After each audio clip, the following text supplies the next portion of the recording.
Good evening. This is the regular joint meeting of the Oakley City Council acting as the successor agency to the Oakley Redevelopment Agency, Oakley Public Financing Authority.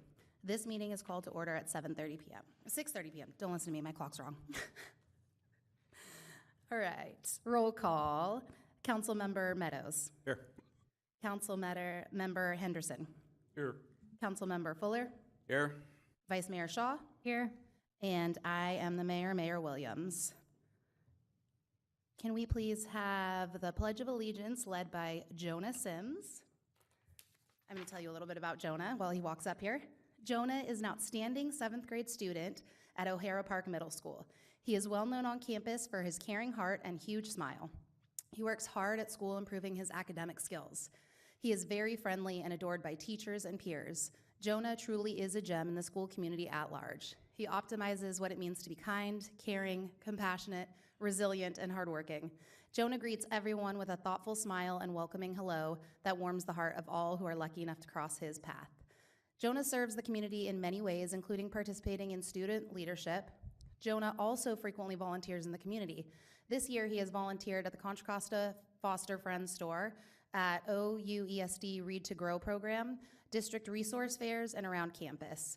Finally, Jonah is a stellar athlete and has competed on many of the OPS sports teams, including wrestling, cross country, basketball, track and field, unified bowling, and Special Olympics. He loves sports, especially football, and follows both the NFL and the college teams, giving Principal Vind a daily update. He is a joy to know.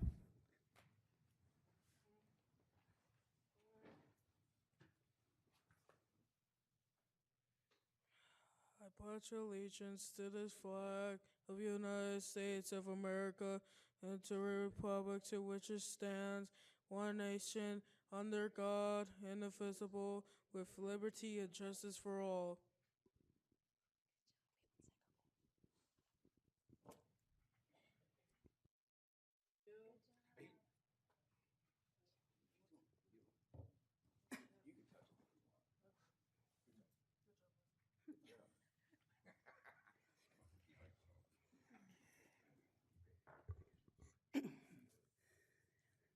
All right, we are on to public comments.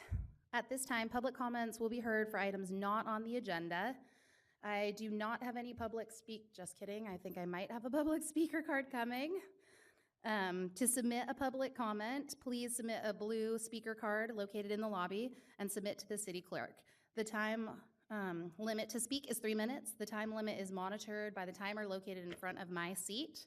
When 1 minute remains on the timer, it will beep once as a reminder to complete comments before your time expires. Please refrain from any applause, cheering, booing, or other outbursts so that everyone may have an opportunity to be heard.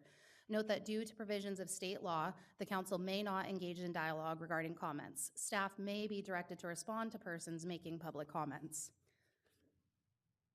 All right. Okay, I think this is the non-agendized item, so come on up, Jimmy Ramirez.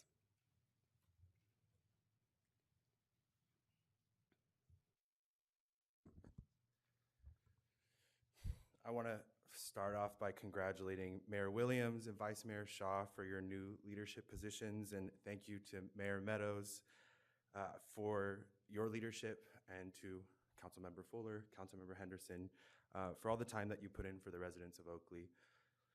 Within the past year, I have had the honor of serving as a planning commissioner alongside Jeannie Krieg. And in conversations with residents and developers, I have had the opportunity to learn about governance, checks and balances, and how this city cares about beauty. As a third-generation Oakley resident, I grew up in the shade of oak trees, to the sounds of birds chirping in the morning, and running barefoot through vineyards. I was 6 years old when this community made a decision to incorporate as a city. And I don't want to see this town, this city, this land lose its beauty as we evolve. I stand in front of you today to ask you to consider or to pass an ordinance for public art within the city of Oakley. This ordinance needs to have developers commit 1.5% of their development fee for the construction of public art projects within Oakley. The city of Oakland passed a public art ordinance in 1989 And today in Brentwood, 5 people sit on the Brentwood Public Arts Commission and focus on cultivating public art projects that foster authentic representation of diversity and social and cultural justice. These projects are all funded through Brentwood's Public Art Acquisition Fund. As you know, here in Oakley, we have an incredible Parks and Recreation department, from the offerings of discounted classes for Oakley residents at our rec center to the upcoming third annual Arts in the Park celebration happening on April 13th. Securing more funds from developers to make Oakley more beautiful will pay off for generations to come. As a visual arts teacher at Liberty High School in neighboring Brentwood, I have witnessed how in situations of crisis, artists and the arts, act as second responders. Public art makes our world more alive. I'm open to partner with any and all council members on this initiative. And in closing, I leave you with a quote by the late Maya Angelou. "A bird doesn't sing because it has an answer. It sings because it has a song." Thank you. Thank you. We did also receive an electronic communication, which will be recorded in our minutes. All right, we are on to item 3, council member comments. Do any council members have comments? Councilmember Fuller? Yes, thank you, Mr. Ramirez. You can always spot somebody with a solid Jesuit education. I appreciate you coming forward. I'd like to see your material, and I haven't forgotten that you made a request for an indigenous section museum type in our park, so I appreciate that also. I always like to say something very best I can, or actually outstanding, and that's Ms. Verona's, our city clerk, her assistant sitting right next to her. I just want to say she does a fantastic job. We rely very heavily on those approved minutes, the detail that she goes into and what she's able to bring back is so much appreciated. I really think that we ought to get that out to the public, so I will take the MP4 and put it on my little webpage and maybe someplace else, and also the approved minutes when they're approved, maybe put up something that somebody else did, so there is for a comparison what turns up maybe unapproved and then approved minutes, so they can see it themselves. So thank you. I have a comment to make too regarding some recent chatter, I guess I'll say. So I think everybody here is probably well apprised of my desire for more affordable housing for Oakley. So I did just want to put a couple things out in context. So just because a city, a government, our state has a policy, it doesn't mean that that's the practice that's happening. So I did a pretty simple search. I looked on Zillow to see how many houses are available in Oakley, houses, apartments, anything. I didn't specify. And for under $500,000, there are 5 units that are available today in Oakley. 2 of them are empty land for $300,000. Another one is in the 55, 3 of them are in the mobile home parks, but one of them is exclusive to 55 and up. I'm not sure what the land use fee is there, or the rent fee. Same thing with the other 2 that are mobile homes. So those are the only options for under $500,000. The thing to understand about the type of income needed to afford a $500,000 house is much, much more than what our Oakley median income is. So it's $102,000. Our median income in Oakley is $42,000. Household income, you can argue, is $102,000, but we can't assume that every household has 2 incomes. So I just wanted to put that out into perspective and to have people here and at home realize when I'm saying we don't do enough for affordable housing, that's what I'm saying. Like, people today can't move into a home here in Oakley, and I want more people to get to experience it. So I just thought that was important to get out there. So, and it doesn't anybody else, so I will move on to the consent calendar. There are no online comments submitted for this. Are there any items that the council would like to pull for discussion, or is there a motion to approve the consent calendar? 4.2, and I'll approve the remainder.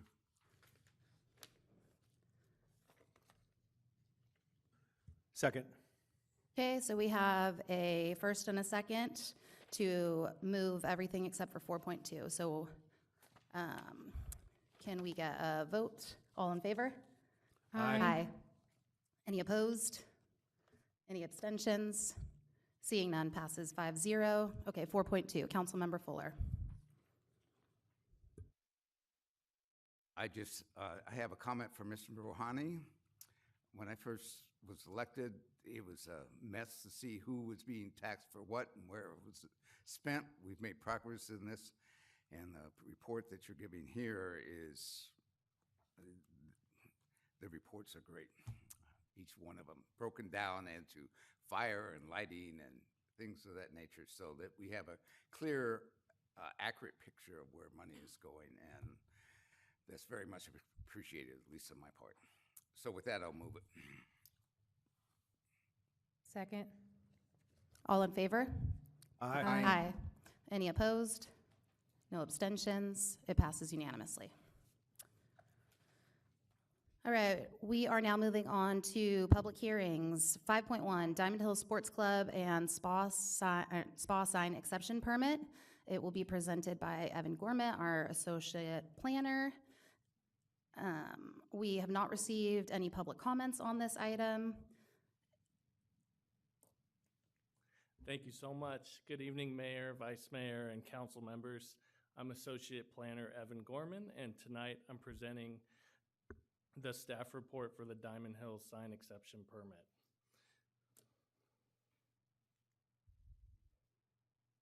Oop, I apologize. All right, first let's take a look at what part of town we're discussing tonight. Here you'll see we're in the southwestern corner near the city limits. Next, here's an overview of the project site. There at the top of the picture, you'll see the large Diamond Hills Club and Spa location. In the front, you'll see a city-owned parcel that we'll be mentioning in just a moment. Now for the requests. This is a request for a sign exception permit to allow the installation of 2 off-site signs, which would not be permanent and would be freestanding within the same commercial center as the sports club. They would be located on a city-owned parcel there. The request stems from the protracted development of the shopping center. If the shopping center were to fully develop, it would have its own permanent freestanding signs, but because it has not, it does not have those. And then additionally, the applicant cited the large mature trees that are blocking their existing signage. If we take a look at the signs, they're proposing 2 signs, 8 by 4 feet and mounted on wooden posts. Here is the proposed design of the signs. They each would be the same design. Here I want to show you the approximate location of those signs on that city-owned parcel and then their approximate direction they'll face. Let's give you a moment to take a look at that. Here's a closer view of their approximate locations, and they'll face towards you as you're looking at the picture. All right, in order to be approved, a proposal for a sign exception must adhere to specific findings outlined in Municipal Code Section 9.5.126. We found in our analysis that the site conditions that obscure the gym's existing signage, the proposed location for the temporary signs, which is out of the view triangle for vehicles, and their design, it just relates to the business, nothing out of the ordinary. It allows the proposal to meet all the findings for approval. Special conditions have been included in the draft resolution in order to address the maintenance of the signs. So if they're deteriorated, the city can request that they be replaced. And then again, there's timelines in the draft resolution as well, which address, that reinforce the temporary nature of these signs so that they're not there forever. That concludes my presentation. I'm happy to answer any questions you have. I appreciate it. Do any members of the City Council have questions? Councilmember Fuller. Yes, I'm curious why we haven't had this up before.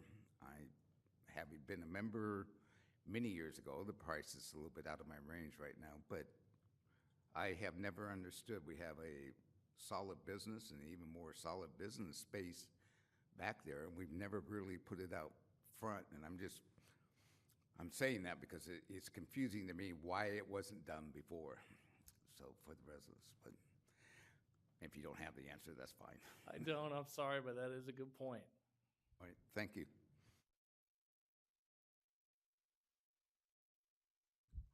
Okay, if there's no other questions from City Council, I will now open the public hearing. And is the applicant here to talk to us at all? Well, let me take a look. I don't believe so. Okay. Oh, yes, they are. Thank you for your patience there. Yes.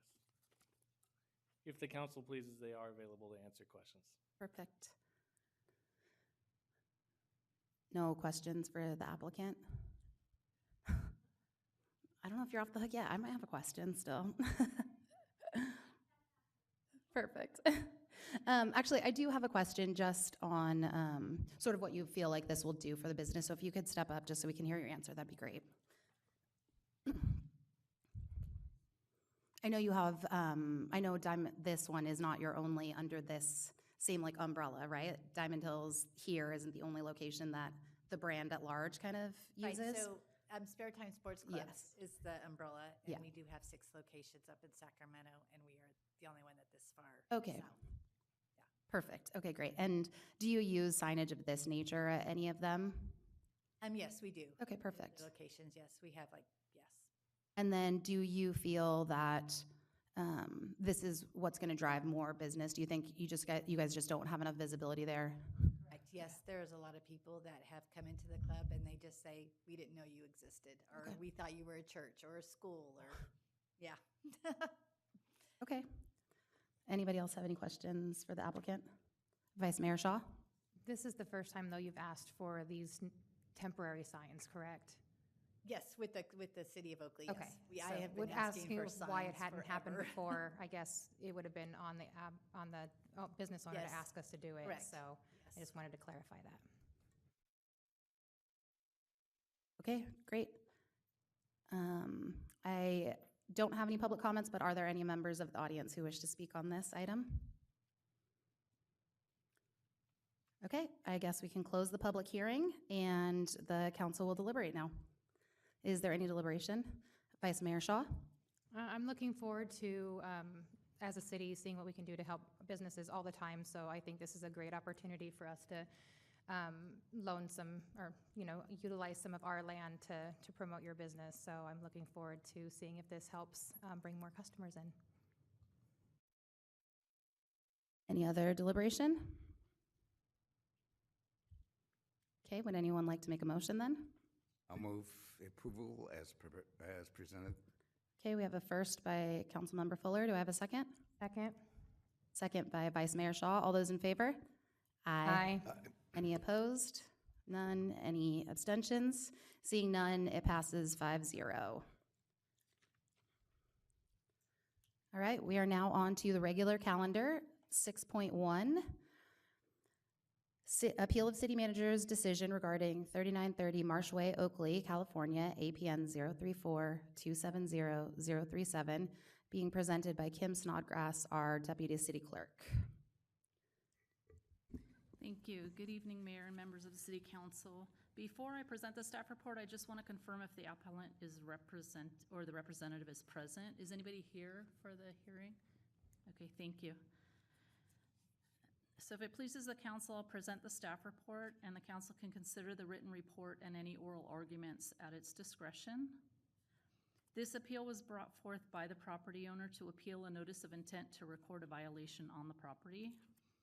As you may have read in the staff report, there are multiple building code violations from unsafe structural, unsafe unpermitted electrical, and unsafe unpermitted mechanical involving a barn on the property that is suspected to have been used as a marijuana cultivation operation for more than 6 plants, which is allowed by law. The barn has been red tagged. There's been a considerable amount of staff time spent communicating with the property owner and the engineer working on behalf of the property owner to try and gain compliance with getting the property up to code. However, there is continued delay. Initially, the property owner was going to correct the violations and provide proof of a permit from the county for the barn structure, as there was no permit on file with the city. When it was confirmed that there was no permit on file with the county, the property owner wanted to proceed with fixing the barn and selling the house. There was no evidence that the barn was a permitted structure and no demolition permit was obtained. The property owner's engineer communicated to staff that he would prepare a structural engineer's report for the barn and that the property owner wanted to subdivide the lot. He later indicated that the barn would be demolished as part of the subdivision.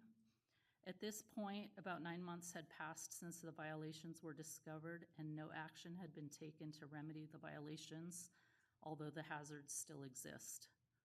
Staff allowed another month's extension, and when no action had been taken is when the notice of intent to record a violation was mailed to the property owner. The property owner appealed that notice of intent, and a hearing was noticed and scheduled with the city manager, in which the appellant failed to appear. An opportunity to appeal to the city council was provided in the interest of due process, and the matter is now before you for consideration. The impact on city resources has included nearly $800 in staff time and has resulted in $3,430 in citations. Residential properties being used for marijuana cultivation operations are increasing in Oakley, and violations related to such operations are becoming more apparent in code enforcement.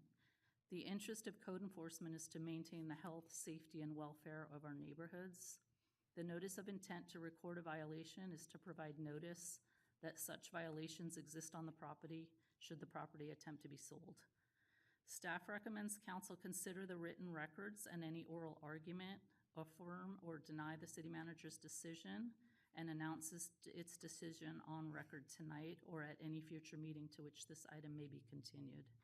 That concludes the staff report, and I'm available for any questions. Does the council have any questions? Councilmember Fuller. Yes. I see 2 fines assessed, one a little over $3,400 and one in the $700 range. And then I believe you just mentioned 3 different violations that were that are assessed against this. I like that. I like, okay. One's the $3,400, approximately $3,400 involved the structure, the demolition, having the permit in there, the violation of safety, those violations. Is that right? And the other one is just our inspection fee. Correct. Okay. Well, I would like to bifurcate both of them. I would like to bifurcate out the land usage, the safety issues, the appeal on that that type of operation. What we see in photos on number 4, photos taken January 4th, 2023. Those violations I like to adjudicate, or at least quasi-adjudicate, and then go back to the fines for the inspection fee. So we can look at the 2 issues separately, because that's how I see it. One is our services, but the other one we're starting to talk about, at least, and I'm sure I'll hear from both sides, but safety, human quality of life, things, growing illegal plants, that type of thing, which is an entirely different type of violation in my mind. So that's what I like to do, is bifurcate them. So was that a question about whether that's possible? We're just on the questions for staff right now, so was that a question about whether that's a possibility to do that?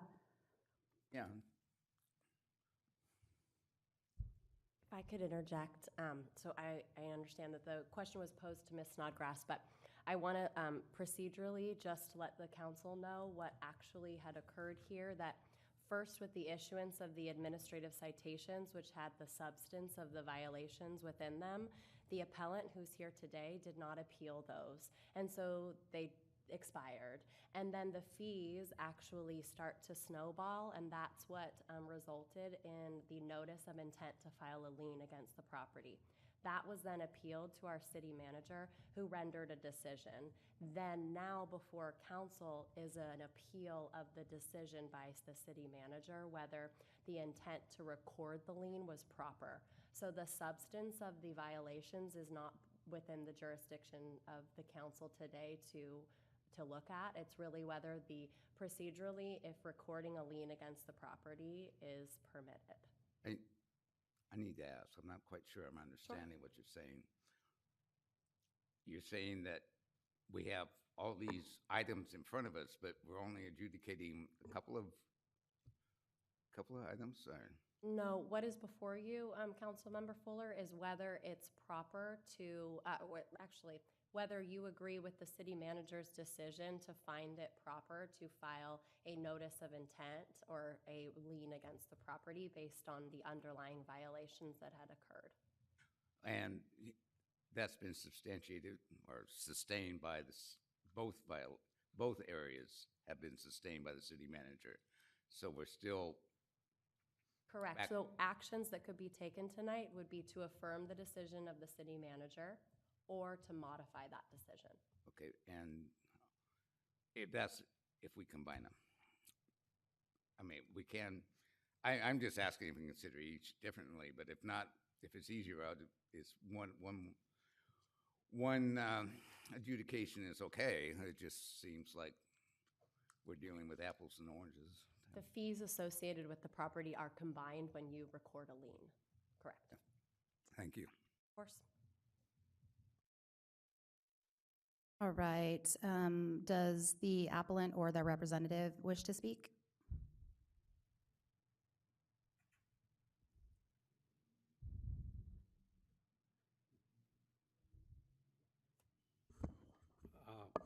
My name is Henry Louis. I'm not the property owner, but I'm the engineer for record. He's the property owner, Dinghua Sito. And before, I just have a statement to read from him. So, from him, my name is Dinghua Sito, property owner of 3930 March Way. We purchased the property in April 2021, aiming at the potential of a subdividing property to 7 lots. At the time of the purchasing, we were informed that the existing house and the barn was legally constructed in 1931, and they were meeting the building code at the time. As we proceeding the subdivision work, we went out the property to the tenant, who later we found out that he was performing unpermitted activity at the property.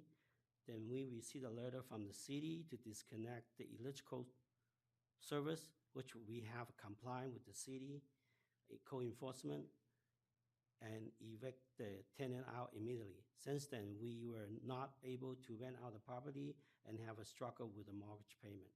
In the communication with the city, we already informed and submit the demolition plan to the city that we will demo the barn structure as part of the subdivision work. We also told the city that we will welcome to inspect the property at any time. Now we are kindly request the city to remove the citation so we can rent out the property until the completion of the engineering and subdivision work. So, and for the record, I think the property owner said that he never received any fee or any inspection fee from the city. Whatever you guys mentioned about, what, $3,400, whatever it is. Okay, do any members of the council have questions of the appellant and their representative? Councilmember Fuller? Yes, why are you appealing this? Well, we're now basically, because of the citation, they cannot rent out the property. So, we have some communication with the city about either the bond was illegally, they got a permit. I think they construct way before the city incorporated. So, because of the citation, he cannot rent them out to a second tenant, so. You said that the people that were living there, Now, nobody living there right now. but at the time there were. Yeah, at the time, there were people living there, but they doing some unpermitted activities, so. Well, I have to comment, but a little unfit. I'm glad nobody's in there now. But how many people were living there at the time that all this was going on? 佢問你之前有幾個人住喺度？之前我係租咗2個人嘅嘛。Oh, he said 2 people. He went out to 2 people. How many? 2. Was he aware that their living conditions had deteriorated to what we see?佢問你幾時知道嘅話？你話俾佢聽話，幾時至翻 out 咗你嗰度係租咗呢度嘢？我哋買翻嚟就開始租咗出俾人哋嘅嘛。He said that he noticed that when he received the citation or disconnection or required to disconnect the electrical service at the time. Well, I have a question for the city attorney after this. Councilmember Meadows. Does staff know if this unit was, or this home was registered as a rental?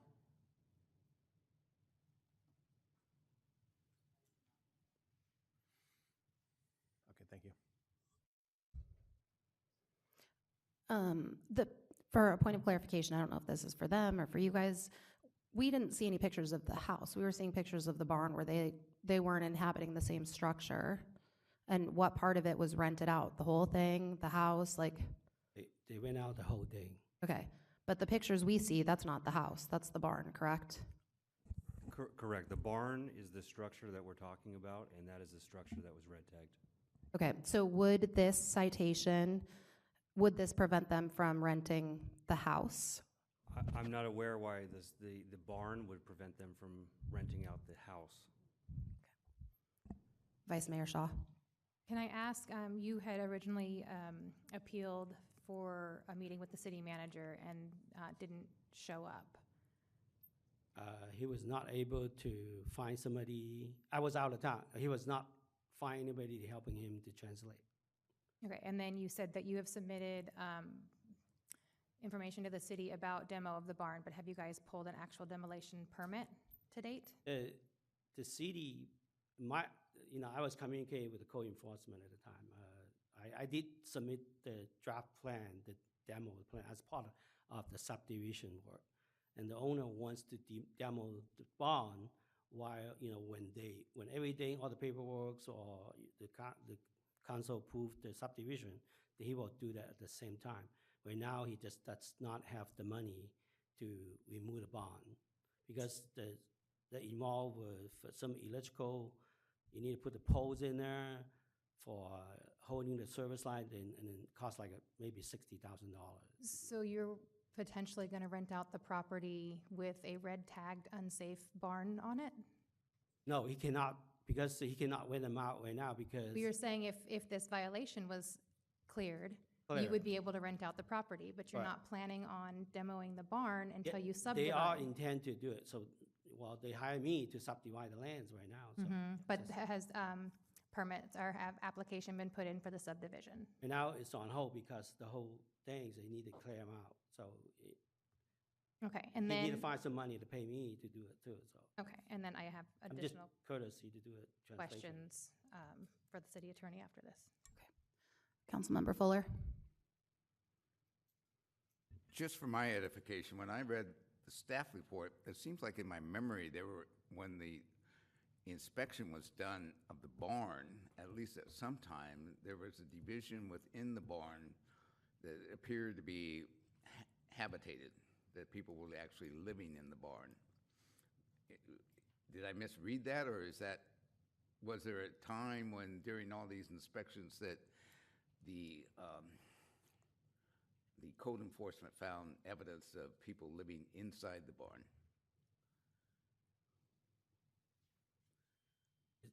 I'm not entirely sure of that. I wish our code enforcement officer was here who was in charge of the inspections, but I believe there was probably some evidence of that, but really the pictures show that it was cleared out and it's just focusing on the, pretty blatant violations regarding structural issues. Right, but Less so the tenancy issues, which is another issue. somewhere I read that the inspection went in and they walked through an interior of a building, and they had found evidence of people living there because there were beds and furniture and that type of thing. I think there were 5 bedrooms. If I could jump in, the team that went out and inspected the property also inspected the main residence, and I think that's what you were referring to, because it's in the main body of the staff report that talks about the inspection, and they're grouped together. But I don't think there was any evidence of anyone living in the barn. It was divided up into 6 rooms, and that's what the staff report indicates. Okay. One other for our city attorney, and probably I'm opening the door, a Pandora's box, but I think the owner does not speak English and has his own translator. Are we on the right track on that? Probably could pose it to his colleague here, but I would imagine. What's that? Say that? I said you probably could pose that question to his friend here, but Are I would you imagine so. are translating for him? I'm translating for him. Well, there's no way I can ask him if he's comfortable with him translating, Well, and he fully understands what's going on. That's a problem. Well, is your question about is somebody living in the bonds? I can ask him. Okay, well, I'm not gonna, if the city attorney says we can go ahead, then we can go ahead. I'll just note that I'm a little uncomfortable with the situation. Councilmember Meadows. What did you say the demo cost for the barn is? It's about include to restore the new poles in there. It's about $60,000. Restore, if you're demoing it, why are you restoring it? Because the electrical pole actually was attached to the barn next to it. So if you want to demo the entire barn structure, you need to put the new poles in there. So the service drop comes in? Right, to the pole right now. Or you have to relocate the new pole or meter to some other location. Okay. Thank you. Vice Mayor Shaw. To the city attorney, you said the time has lapsed for appealing the fees. This is just whether we are appealing whether it's going to be put a lien on the property, right? Yes, so within your packet, you can see just a template of, the actual citations that were issued against him. There's a section called Rights to Appeal. You have 10 days to appeal and administrate. I'm sure you're aware of that, Ms. Shaw. Any of the substance of the actual citation, whether that's fees or the notice of violation, that didn't occur on any of the citations and notice of violations that were issued. There were no appeals within the time period. So tonight, we're just talking about a potential appeal for the Notice of intent to file. Yes, Or lien. so the notice of intent. So we have either we file the notice of intent or you guys pay the fees because the fees are not appealable right now. So if you don't want the lien on the house, the only option to not have that happen would be pay the fees to the city. Because we aren't appealing the fees tonight.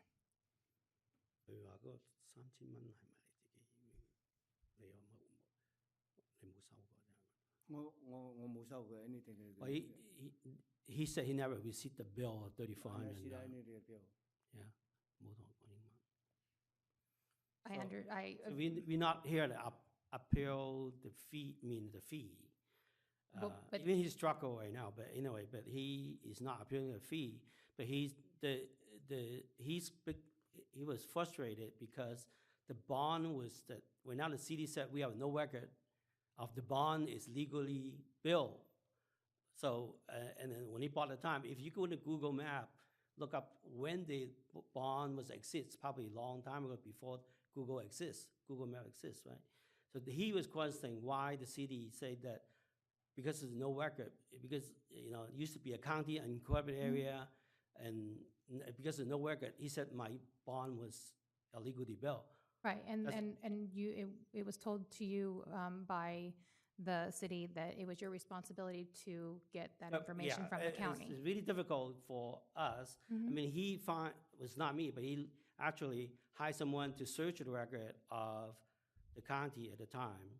Based on what he told me, he said that the county told him that if the bond was exist long time, it should be grandfathered in, but this, which the city staff said disagree. He said, well, you know, was bond, you know, they're using for storage, right?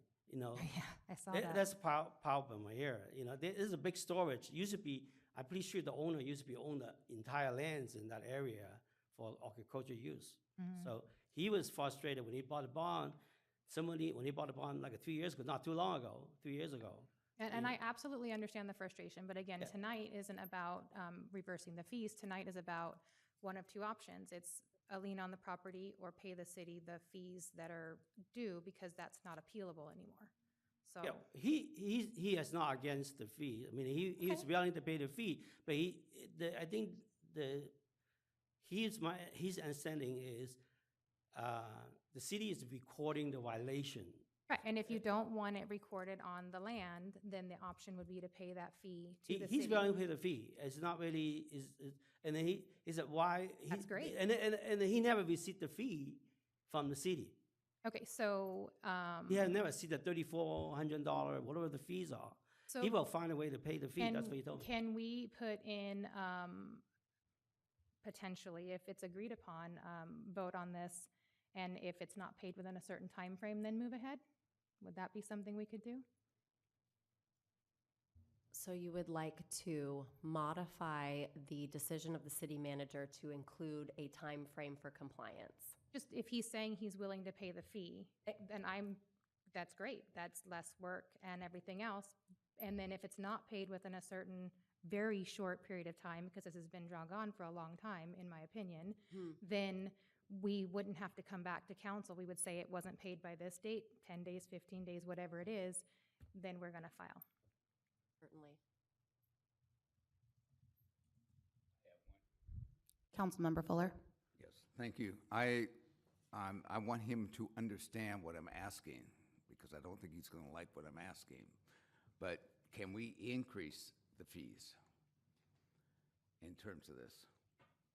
The fees have already been set by the administrative We citations. cannot elevate the fees from what was presented to us. No, sir. Okay, the other one, is there a reason why this property hasn't been red tagged? The barn has been, correct? The structure has been red tagged, the barn itself. The home- barn and the whole property, from what I'm hearing. The entire property is unsafe, it's the barn that is unsafe. Have we red tagged it yet? Correct, yes.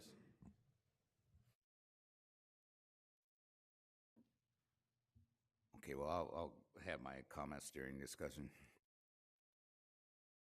Okay, no further questions for staff or for the appellant or his representative? I just want to make sure I understand what the city's options are right now. So if he pays the fee, I'm going to tell him if he pay the fee with $3,400, whatever it is, the fee, which he has not seen or received in the bill from the city about the fee, okay? It's my understanding he never received it, okay?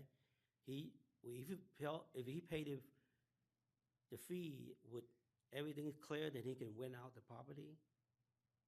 So we do have to still make a decision about that, but that is what Vice Mayor Shaw is proposing, is potentially, again, we have to have a discussion about it, but what she is proposing is that if this fee is paid within 10 days, 15 days, whatever the deliberation ends up being, then there won't be the notice of violation served. It'll be amended, but within that 10 days, if it's not paid, it automatically will happen on the property. But again, from what our city manager was saying, the property is rentable. It's the barn that's the issue. And I would still like to add that the building code violations still exist. So those do need to be remedied. It's not just a fee issue. Right. We need the fees paid and the building code violations remedied, because it is still an unsafe structure, both structurally and with the addition of the electrical and the mechanical. And can I add a comment and respond to city's manager? So based on what he know, I think the city just performed inspection, did not identify the structure deficiency of the building or the purpose or use of the barn. The barn was using for storage only. I'm not trying to argue with the city, but at the time, based on what my understanding, well, within the record, the barn, what code that relate to as a storage, they haven't not identified what section of the code they violate. They just say violation of the code, and didn't clearly identify to the property owner where the violations of the codes are, what section of the Uniform Building Code he was referring to. Okay, and the owners expressed to the city, or they have been told the city that they are welcome to inspect the property at any time that city wants. So, and then when now they cannot rent out the property because the violation, they cannot rent them out. But we all know that subdividing land takes some time. So, anyway, that's my comment. Okay, Councilmember Fuller. Yes, my understanding is that if we sustain it tonight, that the city is the one that has the ability to determine manner of payment and how long it would take. My understanding of it, but we delivered to you the finality of the fines that are carried out, and you move from there. Well, as the city attorney mentioned, the fines are set. So the lien would get recorded, and if the property owner, for instance, wanted to refinance or wanted to sell the property, those fines would have to be paid. The building code violations would need to be remedied prior to a sale or a refinance. Short of that, that is the mechanism for us to address a situation like this, where we have someone who has not paid the citations and has not addressed significant building code issues, is to record a lien on the property, because at some point we will get action, but we can't force that. Okay, then. In other words, tonight, if we sustain the violation and assess the penalties, that you will file a lien. That if the property owner wants the lien off, the property owner needs to come to you or the city and pay off all the fines before we will lift the lien. However, that won't correct. I believe that won't necessarily correct the violations, but it'll lift the fines. It's like two-pronged. You have the fines and you also have the building code violations, and we need both remedied. Okay, thank you. Vice Mayor Shaw. We make sure, one, he gets a copy of all the violations, because it did say they were both mailed and emailed to representatives. So before he leaves tonight, I'd love to have, make sure he gets a copy of all those. And two, just to make sure you understand, paying the fine, like it was just stated, and you guys are concerned about the property being rentable, and this lien makes it unrentable, but the violations are what makes it unrentable. But tonight, we're only deciding on the decision to put the lien on the property, not whether you'll be able to move forward renting despite the unsafe conditions of the barn.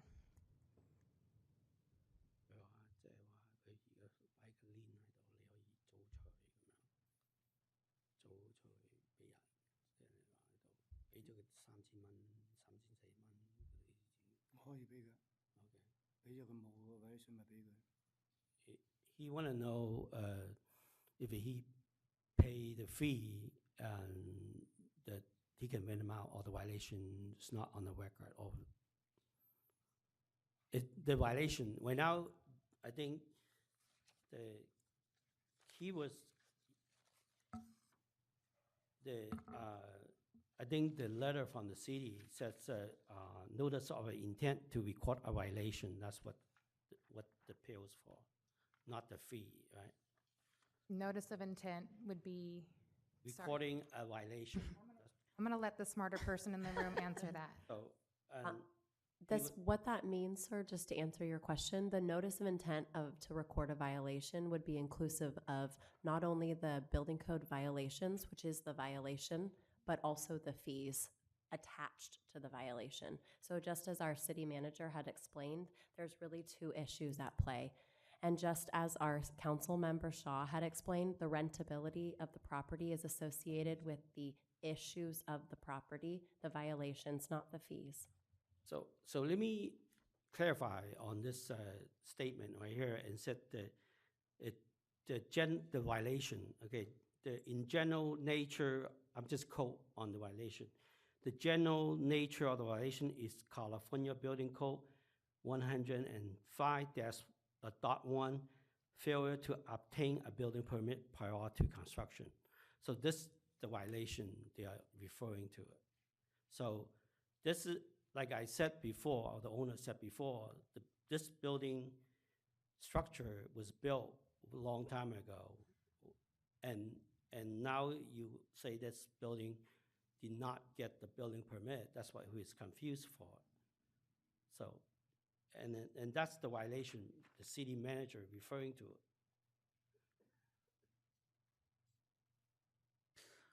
Councilmember Meadows. I've heard two different things. So, are we here tonight to vote to file a lien on the property for the fees that are owed? Or are we here to also file a lien on the property saying that it's got to bring these code violations up? Because I thought it was for the fees. It's inclusive of both. If you read, for instance, attached.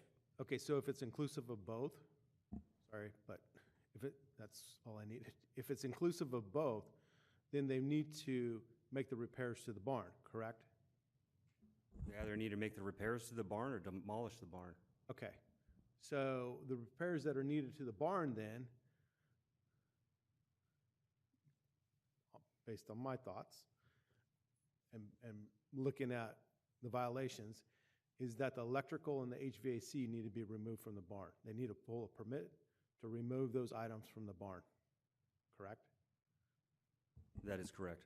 It's my understanding that already removed as complying. They did have a violation of code, and they remove it and are complying with the city building code.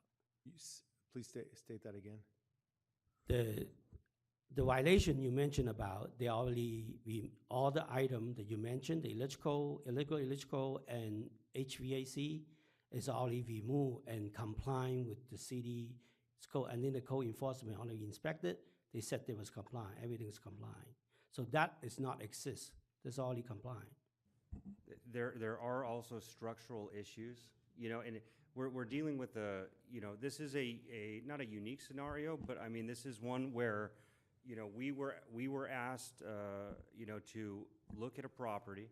We went on a property, and now we are made aware of a structure that has been significantly modified, well beyond what its original intent and purpose was for. So we have a structure that is significantly modified. We have a building inspector in there that is identifying structural issues with the building, and that is why we red tagged it. So it's inclusive of mechanical, electrical, and structural issues. So the electrical and mechanical issues, if those are resolved, that's great. There are some structural issues that still need to be addressed, and I believe the property owner is well aware of that. There is quite a long history with this case, in addition to the time that is associated with that and the fees that result from that time. Do we know what the structural issues are? I think the structural issues have to do with the modifications that were made to the panel. There was deteriorating wood in the barn, not uncommon for a barn of that age, and the roof. But I mean, we are made aware of it, so we are trying to address it holistically. Councilmember Fuller. Yes, Councilmember Meadows, I thank you for the question on the electrical, but one point idea just popped in my mind. Did we confirm that they were actually drawing power from PG&E on a metered basis, that they were not running a bandit line? Did we even make that determination, that they were not, that they were actually paying for PG&E and had not run a bandit line off of different wiring into that barn? I can't answer that question with 100% confidence right now. Vice Mayor Shaw. It also says mold, just so you know. I found it. Can I ask Councilmember Shaw what document she's referring to and what the answer was? Yeah, I'm looking at one of the notices of violation, and it says unsafe structure, deterioration of the roof, unpermitted electrical, removal of unpermitted mechanical equipment, and mold remediation. It's page of our full agenda packet, page 1098, attachment 5 to this specific violation. It would be nice if Councilmember Henderson talked to the fire danger that was out there without putting them on the spot. I wouldn't think about it, but he's got expertise with bandit lines and metered electricity, et cetera. Does knowing the answer to that get us any closer to what we need to get to today? I think we're past that, to be quite honest with you. I mean, right now, as a city attorney has mentioned, we have an appeal of a determination that I made that the lien is the appropriate vehicle to address this code enforcement matter, and I think that is what is in front of the council to decide upon tonight. Great. Vice Mayor Shaw. Okay, now that it's been clarified that it's not just the money, I was happy to get that paid to the city pretty quickly, but if it is also the structural issues, then I would move forward with upholding your decision. And I can make that in a motion if everyone's done discussing it. I'll just ask for, is there any final deliberation? Then I'm happy to entertain a motion. That's my motion. Second. Further discussion? Councilmember Fuller. Yes, I'm in the opposite corner. I think the owner is claimed privilege of land ownership and stood to the side, creating an unsafe environment, not only for residents, but for the neighbors that were in the area. It's obvious that we have drug growing paraphernalia in there and has been growing. That's his responsibility to take care of his property and to watch it. And if he isn't doing it, that's a danger to our community, to the people that we're living. We've given him all sorts of appeals. We've given him extensions. We've done everything there. I'm to the point that tonight we say you have a lien and you have an opportunity to get it off. That means you either bring the barn up immediately to, or at least up to code, or demolish it. And I'm not even sure where we are in the terms of the residential house. But if we just keep dragging this on, it only comes back to staff, and I just don't see, bottom line, the disregard for human safety in that barn and the way it was conducted and the grow industry that was going in there is just not acceptable for our community. That we ought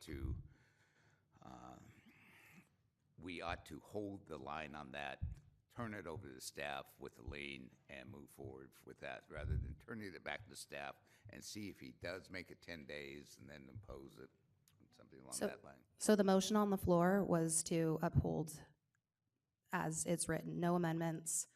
It's to uphold the city managers. The first and the second were to uphold the city manager's decision, which means everything, all the violations, the lien is filed.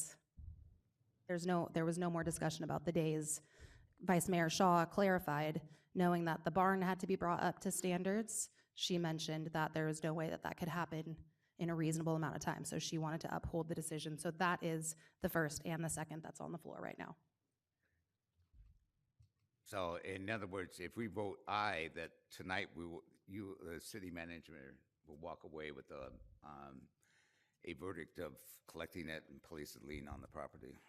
Correct. Yeah, thank you. Okay, so there is a first and a second. All in favor? Aye. Any opposed? Any abstentions? Seeing none, the motion passes 5-0.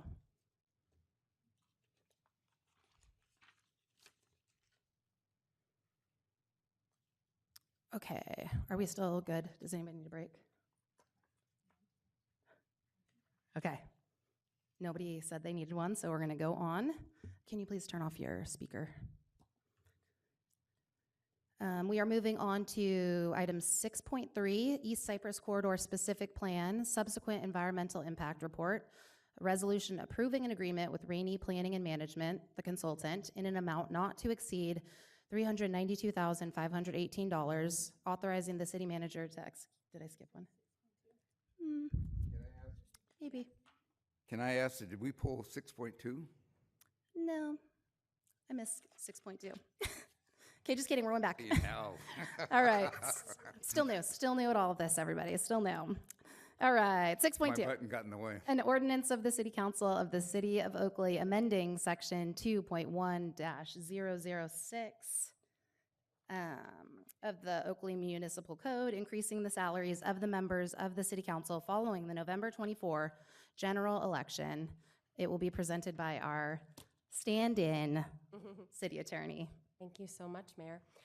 So as I understand it, our office, Mr. Cole had presented last year a presentation regarding the new bill, SB 329, which took effect on January 1 of this year. And the basis of the bill really addresses council member salaries and an increase to that salary based on inflation and the times we are in. The last time that the salaries were addressed by the legislature was in 1984, so quite different. As you can see within the background and analysis of the staff report, we take into consideration the text of SB 329, and we leave it to the pleasure of the council how they would like to address an increase in council member salary. The proposed ordinance makes a legislative change to specifically Oakley Municipal Code 2.1006. Again, for our city, that was last amended in 2014. Now it's 10 years later. And this would establish a salary schedule for the coming year, so it would take effect in 2025. Principally, the ordinance proposes to increase the salary up to a maximum of $1,275 per month. And I believe currently the salary structure is paid at $456.75 per month. And again, just to address some issues that may come up, this particular increase can be brought up to the maximum. It also can be brought to a figure in between. It's really at the pleasure of council. I know our office provided a supplemental staff report that gave you some other figures of surrounding cities based on, I think, September 2023 information we were able to collect, showing Antioch, Brentwood, seeing what other council members in our area are being paid. Also, this particular increase, you also have an opportunity, or you always have the right to waive the salary. That's addressed in the proposed ordinance in Section I. And I'm happy to answer any questions regarding this particular proposed changes to the section of our municipal code. Okay, does the council have any questions of staff?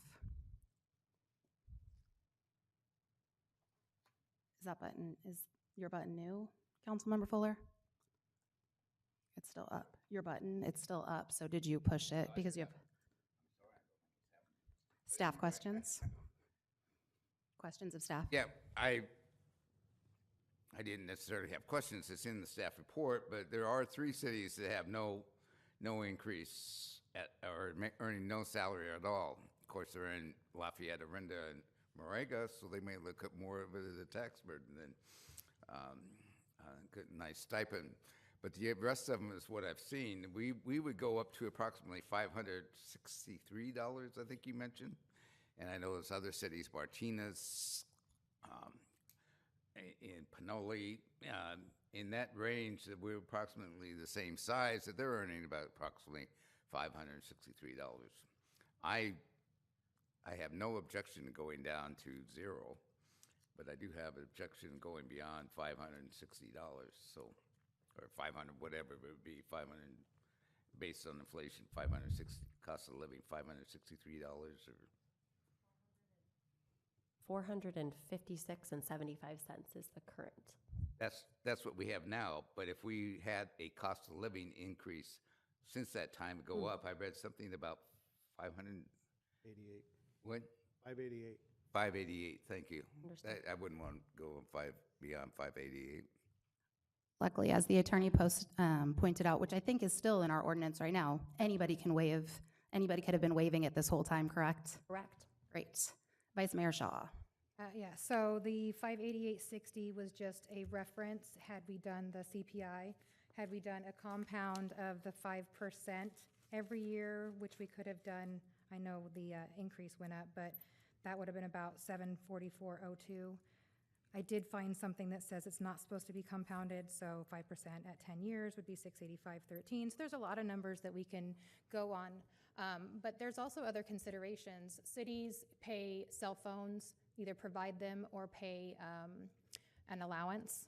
They have medical insurance, they have retirement, all of which this city council has opted to not do, which is great because we are about, spending wisely. So I discussed this at length the last time.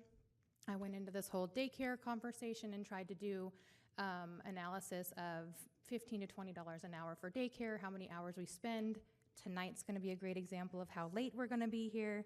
And I don't want to leave these seats up to people that either don't have to work or I work full-time, but I have the luxury of an employer that allows me a lot of flexibility, and not everybody has that. I want to open this up, this job, even in my district, to people that want to serve, and if we cut them off financially, then they can't, but they're just as capable. So I don't want, 5 people up here that are able to live on a retirement. I don't have that, so I have to work. But I just want to make sure that we are being equal across the board to people and giving them an opportunity. This isn't for the council that's sitting here right now. This is for the future of our council. And we have a very young city, and we have people that need the ability to be compensated at some point for the time that they're putting in. This is a hard job, you guys. This is way harder than I ever realized coming up here. The time commitment, I love what I do, and I will do it every day of the week, but not everybody is as lucky as I am to be able to sit here with a husband at home that works and an employer that gives me the freedom to do this, and we should be opening this up to anybody with the passion to do what we do. I have a point of clarification. What is the highest number that I know we just threw out a bunch of numbers, but what's the very highest number? And then I have a follow-up question to that. The highest number is actually the set maximum, $1,275 a month. Okay. And again, you are welcome to use different qualifiers for that, but really the 5% that I believe was mentioned, that really applies to the future amendments to the salary. So really it's at your pleasure this evening based on however you would like to calculate that, as long as it's within those parameters. Okay, great. And so then my follow-up question is probably for finance, Josh. In our budget, could we bear the $1,275? I believe we can. I mean, I don't think it's a budgetary issue. If that is the pleasure of the council to increase the salary to the maximum allowed by state law, we would find a way to make it work within our budget. And again, just so everybody knows, there's many people who are up for re-election. We're a very young council, but this is not going into effect into the next election. So the decisions we make today are because we want to positively impact the next generation of council members, right? None of us are benefiting from that potentially. That is Well, correct. 2 people maybe, but. It's for 2025. Yes. Correct. Okay. Okay, great. I just wanted to ask that. Okay. Do we have any further questions of staff? We did not receive any comment cards on this, but are there any members of the audience who wish to comment? Okay, not seeing any. We can deliberate, or if somebody would like to make a motion, but I think there's probably deliberation that needs to happen. Vice Mayor Shaw. One thing I am not in support of is the additional 150 for committee or assignments or ad hocs or any of that. I think with our mayor rotating every year, it just puts too much pressure on who's getting what assignment, which one qualifies to have that pay, which one doesn't. And so in my opinion, my vote would be whatever we decide tonight would just be for straight council pay and not having that as an addition. That's just my opinion.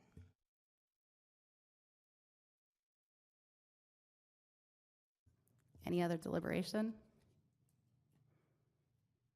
I would agree with Vice Mayor Shaw on that. I feel like that's too much to have to, the math and assigning people would be too difficult, so. Okay, with no further discussion, do we have a motion?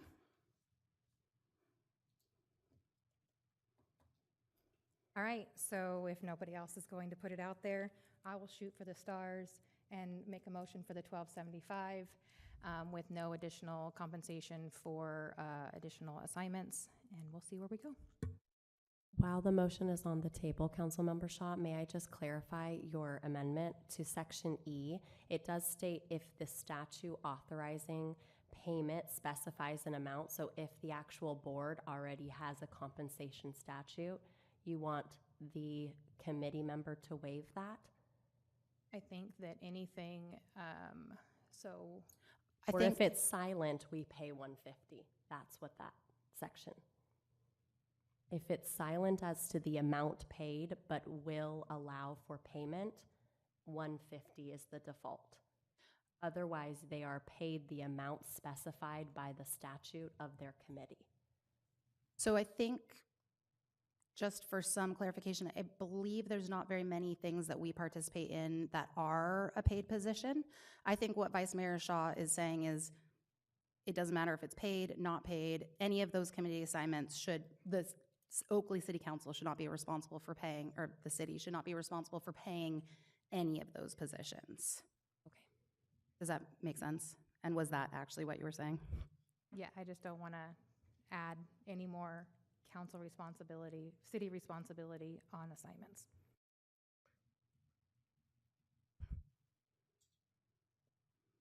Councilmember Meadows. Can our attorney clarify that, please? Yeah, if we want to look at, I'm going to read out Section E, if that's okay. If authorized by statute, a member of the city council shall additionally receive compensation for his or her service on a commission, committee, board, authority, or similar body on which the member serves. If the statute authorizing such payment specifies the amount of compensation, the member shall receive the specified amount of compensation. So that would entail the statute for that committee, saying if you serve as a committee member, you are entitled to X compensation. That would be paid, and that's specified by that committee. Then the second, here's the caveat. If the statute authorizes such payment but does not specify the amount of compensation shall be $150 per month. Is that a committee of the city of Oakley? One of the committees that, like Vice Mayor Shaw and I sit on ad hoc committee for housing? Or is it the committees I sit on that are outside our city council? So for an example, Like I know transplant.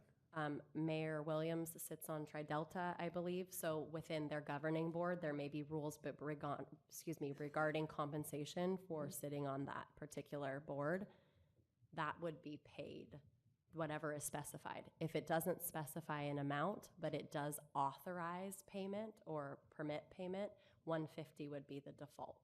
That's what Section E of the proposed amendment states.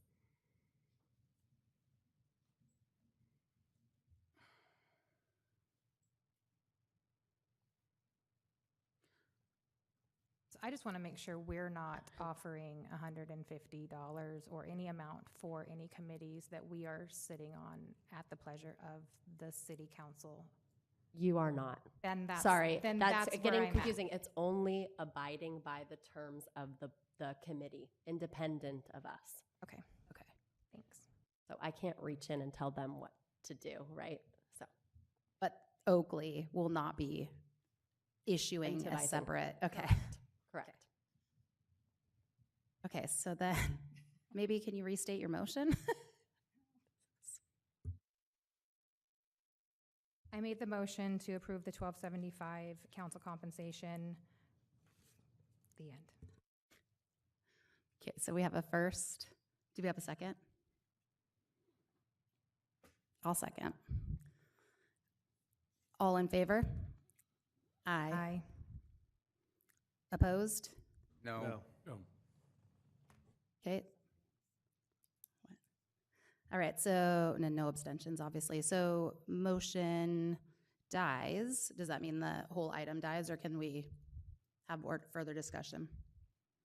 If you would like to have further discussion regarding an increase that's different than proposed, certainly, and try again. Otherwise, it would default to what you currently have. But again, you do have the power under SB 329 to make some type of increase tonight. Councilmember Fuller. Yes, I think this started with a person on the Emeryville City Council, as I understand it, resigned, and they had a very nice stipend. I think it was $2,000 a month, if I remember correctly. But at any rate, she resigned and was moving out of the area. And Cal Cities, in their infinite wisdom, said, "Oh no, this wouldn't be happening if we raised the raised the salary of council members." And the way they said it, well, we have to get good quality council members, so we have to raise it, which kind of insinuates that we aren't good quality, and they're looking for better quality. But that's neither here nor there. In terms of this, I don't see how this is going to attract people into working on the dais. This is not a job that you should walk away with money. I understand there are other places in the political spectrum and the legislature and certain elected state agencies that they get paid $100,000 and happen to walk away with $5 million. But that's not city government. That's just not city government, and I don't think that we're going to have induce anyone by the pay scale to come on the city council. I think we need to continue on in the manner that we're doing and put it out. Like I said, I would go back to zero, but You can't. I'm not really You can't do forward that. going forward any further. You get to do that. You can make your zero. It's in our ordinance. Well, I'm staying out of the mix, but if somebody were to put zero up there, I would vote it. Okay, or second it. Vice Mayor Shaw. So this is not meant to be a living wage. We are not trying to make money sitting up here. It's about the time that I am away from my family. It is about the time that I am missing work, calling in using my vacation time so I can go to events. When I go to a Cal Cities event for a couple of days, I use my own vacation time. The city may pay for the travel to go there, but I'm using my vacation time that I could be vacationing in Hawaii, but I choose to do it for here. Babysitting, the amount of phone calls that I get, the amount of time I spend doing emails, the amount of time. Our agenda is over 1,200 pages tonight. We have compensated and given raises to our city staff because they work hard and they deserve it. We haven't had an increase in 10 years. 10 years. The same job is being done by different people up here, and we had 3 people on the ballot this last election. 3 people. Okay, 1 in my district. I ran unopposed with a write-in. I think that if more people could justify the time away from their family by maybe paying for their daycare or buying a to-go dinner for their husband or wife because they're not going to be home on a Tuesday night, they might say, well, you know what? Yes, I want to do it. I've been capable of doing it this whole time, but I just couldn't pull that time away from my family. I just couldn't quit that second job. I just couldn't justify paying a babysitter out of my pocket so I could be here. That's all I'm trying to say.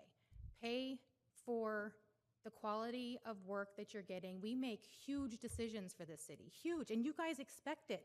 We get attacked, we get criticized, we argue amongst each other, but we are making huge decisions for this city, and we want the next generation and the next generation and the next generation after that to come up here and make these amazing, huge decisions. All I'm saying is 10 years. Would you stay at a job for 10 years without a pay increase? I would do it for this, and I'm doing it today for this, but that doesn't mean that my neighbor can. And in order for me to open it up to my neighbor, we might need to increase the compensation. Councilmember Henderson. I kind of want to go in the middle with this. And what I'd like to, and I said when we talked about this about a year ago that I wasn't for going all the way to the top, but I wasn't for leaving it. And so I'm going to go ahead and make a motion at this point for $800 a month with the 5% COLA built into it. And that's my motion. Great. Do we have a second? Second. Great. So we have a first and a second. All in favor? Aye. Aye. All opposed? No. Any abstentions? Okay, motion passes 4-1. Okay, now I'm taking a privilege and I need to use the restroom. I'm so sorry. So we have to take a 5-minute break. Is that what we get? Okay.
by the way. We're in. All right, now we are going to go to 6.3, East Cypress Corridor Specific Plan, Subsequent Environmental Impact Report, Resolution approving an agreement with Rainey Planning and Management, the consultant, in an amount not to exceed $392,518, I did that wrong, but $518,000, authorizing the city manager to execute the agreement and an appropriation of $100,000 in ARPA funds for the fiscal year 23-24 budget, to be presented by Ken Strelo, our planning manager. Hi, and good evening, Madam Mayor, Madam Vice Mayor, members of the City Council. So as mentioned in that quick summary, this item is for the approval of a contract with Sequa Consulting Services from Rainey Planning and Management. And this would be for work on what would be the subsequent environmental impact report for the East Cypress Corridor Specific Plan for an amount not to exceed $392,518. Just for a little bit of background, the East Cypress Corridor Specific Plan is a large area of land, approximately 2,000 acres within the city limits on the east end of Oakley, around East Cypress Road, Bethel Island Road, and Jersey Island Road. Summer Lake South Development, which is an existing residential development in the area, is within the East Cypress Corridor Specific Plan. The East Cypress Corridor Specific Plan was originally approved in 2006, and it had a certified EIR at that time, or Environmental Impact Report, and again in 2008 when a supplemental Environmental Impact Report was certified, taking care of a few items related to air quality, greenhouse gas emissions, and agricultural land. The scope of work that is proposed by Rainey includes two main items. One of them is the feasibility of the Rock Slough Bridge. The other one is to address and analyze applications, totaling 6 applications for 443 residential units in the Summer Lake North development, which is currently undergoing construction. For the Rock Slough Bridge is a non-existent bridge, but a bridge that is currently required through mitigation of the environmental impact report that would cross over Rock Slough, which is located at the very southern end of the East Cypress Corridor Specific Plan, over into unincorporated county land. And it's required to be built at the 800th building permit, excluding approved lots in Summer Lake North and existing lots in Summer Lake South. This bridge would require acquisition and improvement of land that is outside of the city's jurisdiction and outside of our land use control. The subsequent EIR will explore more feasible options that are much more near term, that can provide secondary emergency access. I'm sure all the council and a lot of the public are aware of some of the challenges in the East Cypress Corridor area with emergency access. Also, since 2008, when the supplemental EIR was certified, the section of canal south of East Cypress Road all the way down to the pump station has been underground. That's a pretty recent project that was done, segment 5B of Contra Costa Canal. So that's underground. So that's opened up more options for potential emergency secondary access. And this subsequent EIR will analyze some of those options. The other is for the builder's remedy maps, or the tentative maps for the 443 units. While the city is required to process these applications like any other tentative map, they are not exempt from the requirements of CEQA analysis, California Environmental Quality Act analysis. And so another portion of this subsequent EIR would be to analyze these maps, the additional units, and figure out if there's any changes that are in play to the existing EIR. The technical scope of this would include a vehicle miles traveled analysis, which is something that's newly in place as part of the CEQA guidelines since 2008, but also check for the level of service, which is the delay that you would wait at an intersection when traveling by vehicle, that the EIR covered, and that includes I think it's 38 intersections in Oakley, Brentwood, and unincorporated county. The scope really, the idea is to make sure we cover everything that was studied in the EIR, not miss anything out, or not leave anything out. And then also the emergency event identification, evacuation response, due diligence, and a proposed project's effect on the evacuation time. So all of these would be studied as part of the technical scope. Real quick, this project is consistent with the SP 27 plus cities plan. Disclosure of the analysis that happens naturally through CEQA would take place in a public forum, allow for public comment, and the council would vote on that in a public forum. Emergency evacuation solutions would be consistent with the community health and safety goal. And the fair share study, which I'll get to in just a second, would be consistent with the finance and fiscal responsibility for the city. And regarding that, since part of this project is for the city's interest in looking for other feasible options as opposed to the Rock Slough Bridge, the other part is for a private developer building 443 units potentially. So the CEQA consultant has broken up the cost of each of those components, and that's where the $100,000 comes from. I think the estimate is just over $98,000 at the top end for the city's fair share. With that being said, staff does recommend that the City Council approve the agreement for the consulting services, authorize the city manager to enter into the agreement with Rainey Planning and Management, and appropriate $100,000 from the American Rescue Plan Act, also known as ARPA, funding into fiscal year 23-24. Thank you, and that concludes my report. I'm happy to answer any questions you have.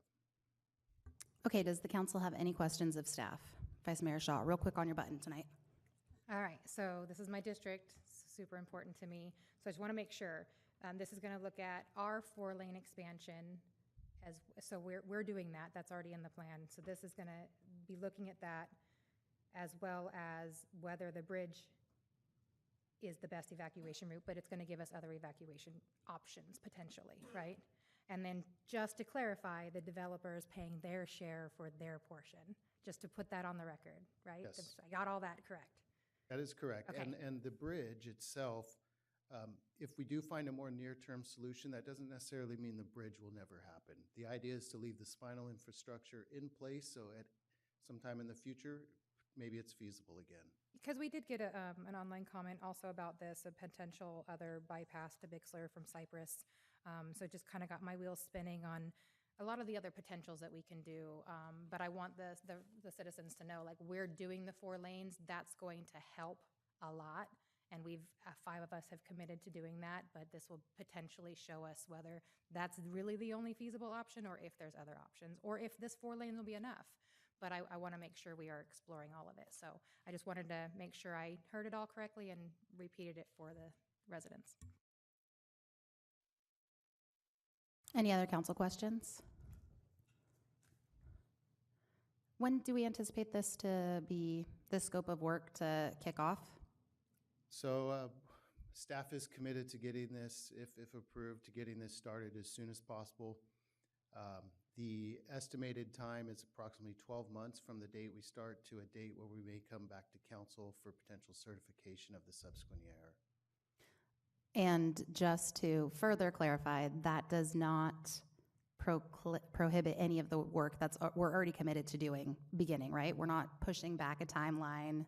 We're not saying we're not going to do any of the improvements on East Cypress until we have this back, correct? Yeah, as a matter of fact, that work is already underway, the planning on that, and it's all under the existing EIR. This is for changes to the project. That work is implementation of the current project. Great, thank you. I just wanted everybody to have that out. All right. As Vice Mayor Shaw did point out, we did get an online comment about that, but do I have any public comments? Okay, seeing none. Is there any discussion on this item, or would someone like to make a motion? I'll make a motion. I move to approve the resolution with an agreement with Rainey Planning and Management in the amount of $392,518. Second. Okay, we have a first and second on the floor. All in favor? Aye. Opposed? None. Abstentions? None. This passes 5-0. Thank you. Okay, somebody make sure I'm correct, but I think we are on reports. 7.1, City Manager. Good evening. Can we pull up that? We did include in the agenda the annual report that we prepared for calendar year 2023. And this is something new that we're doing, so we wanted to present it to the council at this meeting tonight. And then after this meeting, we will be posting this on our website and also go into social media with it. But it's essentially a snapshot of the different areas or disciplines that we work on in the city and our operations, and how we've done, and kind of the big ticket items that we've worked on. So I wanted to draw attention to that, and if there's any feedback that the council has on the annual report, I'm happy to take that as well to see if we can improve that for next year. But if not, that is the only item I have with my report. I would like to defer the rest of my time to Holly Orgonin. I totally butchered your name, and I'm sorry. She's known as Holly to us. That's what we call her. And she's with Koa Hills Consulting, and she is our project manager helping us through our Tyler Enterprise ERP implementation. And she's going to walk through an update, as she gave one several months back. We're several months now further than when she was here last, and we'd like to give an update on the ERP project. So hand it over to Holly. All right, thank you. Good evening, Mayor, Vice Mayor, council members. It's wonderful to see you all again. So yes, I am here to give an update. I was here about 6 months ago, and there's a lot of exciting news about our Tyler Enterprise ERP financial implementation project. Okay, here we go. Is it the up arrow? The down arrow. Down arrow, perfect. So I'd just like to start by reiterating the mission statement for this project. The City of Oakley's finance implementation of Tyler Enterprise ERP is dedicated to bolstering fiscal transparency, ensuring long-term stability, and effectively channeling resources. It represents our commitment to modernize our financial systems and processes, enabling us to make data-driven decisions that will support strategic growth, safeguard community well-being, preserve our unique Delta lifestyle, foster collaborative partnerships, maintain fiscal responsibility, and promote a sustainable, inclusive municipal workforce, aligned with our city's core values and strategic goals. We aspire to shape a prosperous City of Oakley where all can thrive. This mission statement isn't just, lovely words on a piece of paper. This is something we refer back to as part of our implementation regularly to make sure that the decisions we're making align with this mission statement. So in that sense, the alignment with the city's strategic goals, this represents, as I mentioned, the commitment to modernizing our financial systems, enabling our staff to make data-driven decisions that will support that strategic growth, safeguarding community well-being, preserving the Delta lifestyle, fostering collaborative partnerships, maintaining fiscal responsibility, and promoting that sustainable workforce. I'm big on graphics. You saw this last time. As mentioned, we have phase 1. When I was here 6 months ago, this was the phase that we had implemented and started and had a kickoff for. That is our multi-fund accounting system to handle every aspect of accounting, budgeting, procurement, and project performance. That is phase 1. That is well underway. We're 6 months in. Phase 2, human resources management, just kicked off this month. We have 2 concurrent phases running simultaneously. This is a comprehensive human resource management system that streamlines all facets of workforce management, benefits administration, talent acquisition, and employee performance. So I like this graphic because the ERP implementation serves as the central hub for our city's objectives. It underscores the city's commitment to our data-driven decision-making, leveraging advanced data analytics for informed choices. Effective communication and culture of innovation radiate from this center. Surrounding the hub are outcomes we aim to achieve and improve transparency, operational efficiency. Together, these elements form a comprehensive framework for the city's mission. All right, so now to the exciting stuff. What's been happening? A lot.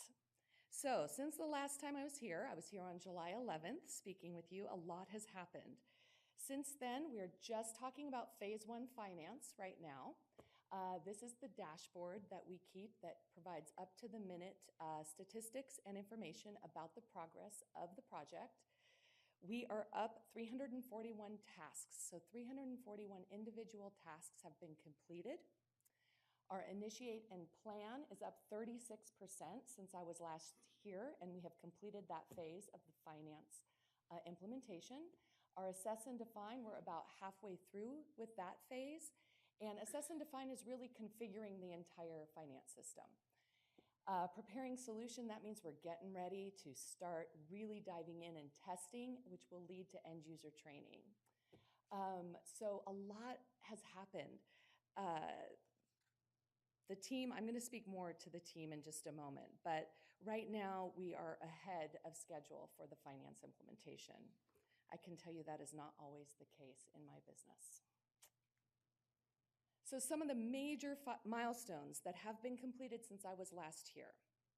All analysis code workbooks are complete. These analysis code workbooks resemble the 1,200 pages that you have. That's a lot of pages. They are huge. They are doorstops of information. All the workbooks, the code workbooks are complete. All of our codes and initial configuration is in the production account. Our initiate and plan phase is complete, and a total close to 400 tasks have been completed. We've started our conversion. So the conversion is for historical information. So that historical information from your legacy system that is very important for us to get into the new system has started. We've done our first pass on vendor information and our first pass on budget and actuals information. We're getting ready to do the second pass this week. All right, phase 2. Yes, positivity is welcome. Our HRM phase. So again, we have 2 very large concurrent phases of the project that are happening. We have completed, we had about 4 tasks complete in December that were just kind of configuration, but we're up 29 more tasks. Our initiate and plan phase is completed. It says 66% here because I had submitted my slide deck, and between that point and today, the team has finished all tasks in the initiate and plan phase for the HRM implementation, so we are complete. And we're just now getting into the assess and define phase, so we are 1% complete. And I'm taking it. 1% is good. So we're up about 30 tasks for this phase. We have a lot of work to do, but making great progress again. So some of the major milestones, our HRM planning sessions are complete, our schedule is complete, our project plan is defined, our calendars have been solidified, and again, our initiate and plan phase for the HRM implementation is complete. So this is a slide that I showed last time I was here. There has been no movement here. Why do I point that out? Because a lot of times with major multi-year projects, things start to shift. They have not shifted. This is the exact same timeline that we had looked at last time. I've reorganized it a bit because we are at phase 1 and 2. Phase 3 is going to be the business licensing. Phase 4 will be enterprise permit and licensing, which is permitting and licensing, more like your professional licensing is included in that. And then enterprise asset maintenance. So you have a multi-year project. And as you can see there, in Q3, Q4 of this year and Q1 really extend a lot of grace to the project team because they will be simultaneously working on 3 major implementations. Prioritization in this case becomes particularly important and is the driving force in overseeing these concurrent phases. City leaders, in conjunction with project management and the amazing project team, were poised to identify critical milestones and objectives for each phase, propelling the city forward with efficiency and innovation with the implementation of all of these major modules. I also showed this slide last time. It's very tiny, but you probably have a copy of it in your slide deck. The city team basically demonstrates some of the finest agility and efficiency that I have seen in any project I've done. I'm coming up on 52 years old, and my first project was when I was 20. So it's been a lot of years. We are falling within that 6-to-1 ratio for the finance phase. I want to emphasize, though, that the finance team is particularly small. There are not a lot of people on that team. Therefore, achieving this ratio is even more impressive because there are limited individuals available to allocate their hours during the implementation process. Their efficiency stands out given the constraints of a small team. The next update I provide will have ratios for the HRM implementation, but right now, as we've just started, I can't give you a very realistic or even somewhat realistic estimate of what the ratio will be, but when I see you again, I'll have that information. So all this resource allocation, all these hours, what does that really mean? So this is a copy of our project calendar for February. So this calendar looks very similar to every month that we've had. The green squares represent full day training, configuration, testing, and refinement sessions for our finance phase. The purple squares represent training, testing, refinement, configuration, and implementation days for our HRM phase. And all of the blue lettering represent major deliverables, meaning those tasks are due. That all has to happen along with the day-to-day responsibilities. So this visually, I hope, highlights the significant effort and commitment required from the project team. There are very few days on the calendar where either a major deliverable is not due, nor is there a full day session that is required of the project team to attend. And I'm very, very grateful that the project team takes these sessions seriously, shows up.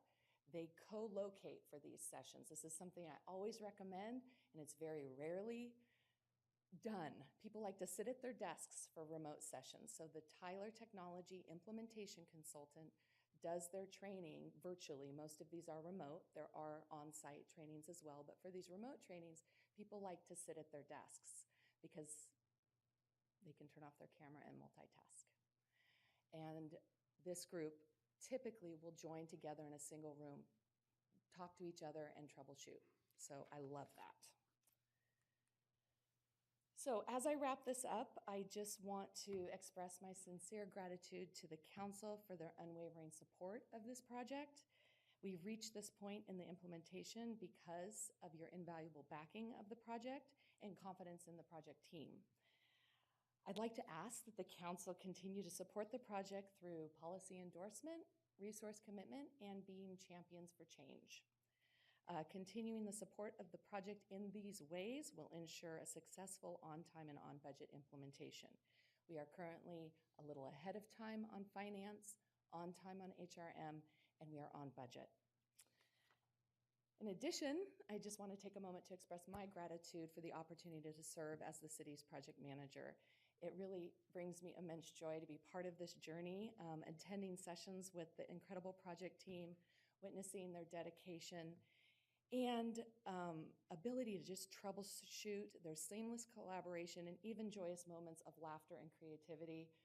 Just this last week, to hear laughter and camaraderie and bouncing ideas off of each other and gentle confrontation when someone agrees or disagrees is very refreshing, and that spirit of teamwork and positivity is really remarkable. It's not something I always encounter in my profession. So thank you all for your exceptional commitment to this project and your camaraderie and allowing me to speak to you tonight. That is it for my report. Do you have questions for me?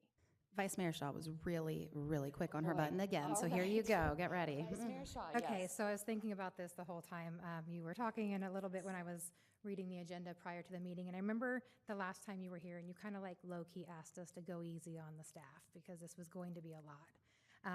And as you can see by our packed agenda, we don't do that well, not just the council, but the city as a whole. We do a lot of stuff. Yes, you do.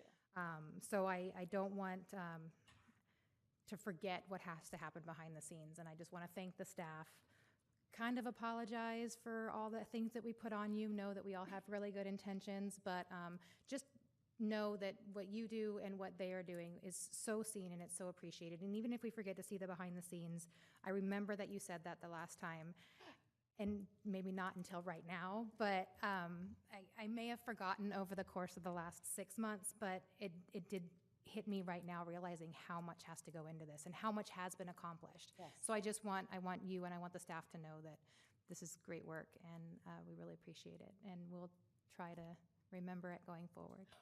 Okay. Thank you very much. Councilmember Meadows. I'd like to just thank the team for what they've done. And being ahead of schedule, I don't believe is normal. And with your comments, I think both times you've been here, that's not your expectation either. So, I mean, just great job. I mean, great job for the ones sitting here, but for everybody that's working with you too. I'm going to echo that same thing. Like Vice Mayor Shaw was saying, I was kind of juxtaposing our annual report with the amount of effort that is going into this project. And, you know, I do think this is a great thing to share out. But I would also like to have some elevation, because we don't expect the staff to work at an ungodly pace. So I think my follow-up request maybe is, if you're receiving a lot of requests, a lot of things, I would love if that got elevated so that we can help to prioritize some of that. Like, I would not like, this is the work that moves the city forward.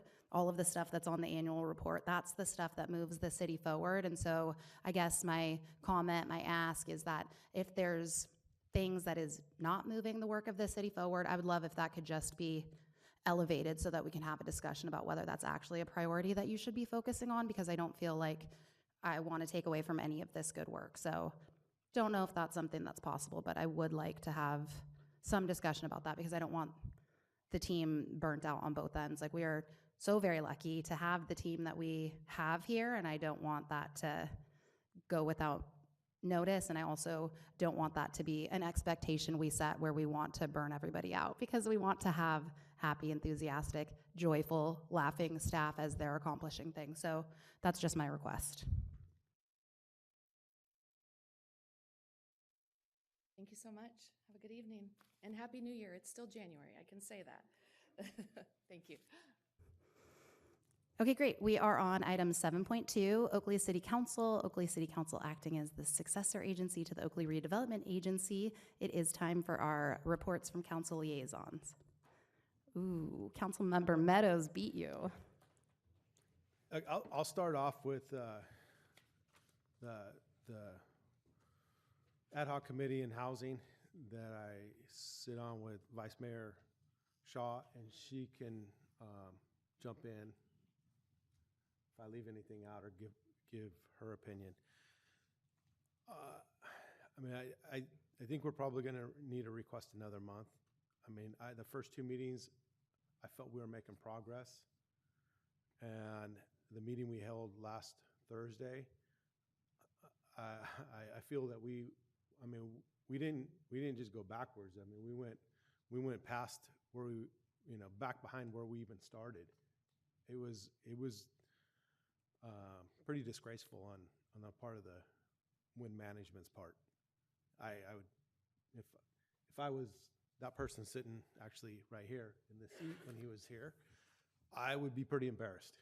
So I think we're going to need to continue at least have another meeting, and we'll see where it goes from there.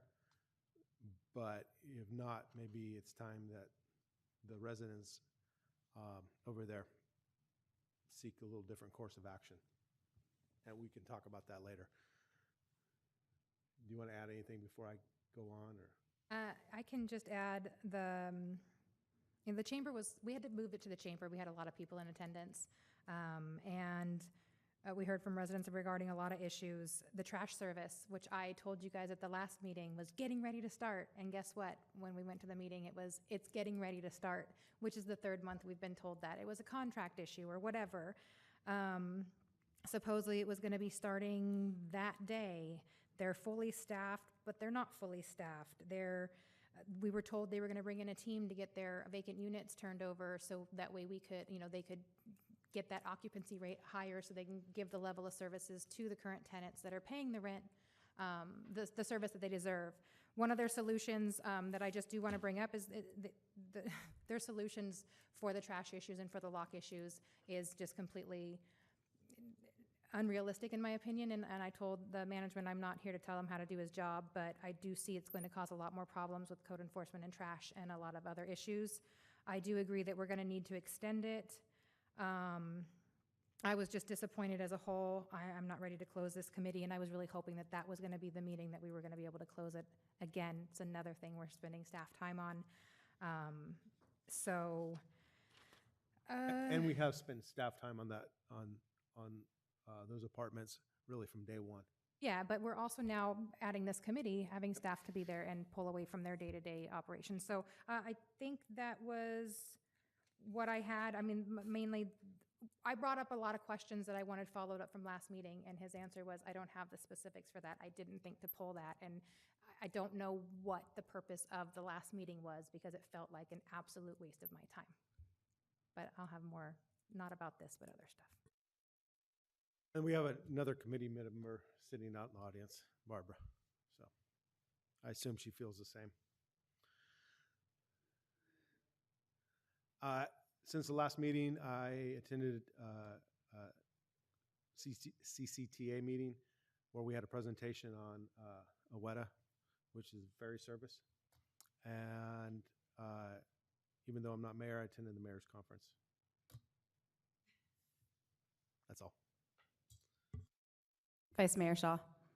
I was out of town in Colorado, but I was able to participate in the interview with the consultant regarding the upcoming governance training.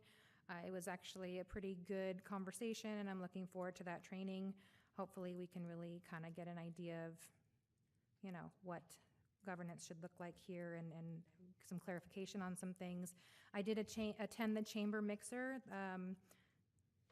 Mayor Williams swore in the officers, but I was asked to be the speaker for the night where I got to share some of my story and how I got to where I am and the visions for the future of Oakley. We've already talked about the ad hoc committee. On the 19th, I attended the Cal Cities Public Safety Policy Committee, and we had the Cal Cities Police Chief Association, Jonathan Feldman speak, along with somebody from the California Retailers Association. We discussed a lot about Prop 47, crime accountability, trying to figure out how we can address repeat offenders, as well as compounding theft costs, you know, if it's under the limit to be a crime or be a felony or whatever, it's just a misdemeanor, like if it can be compounded if it's multiple thefts.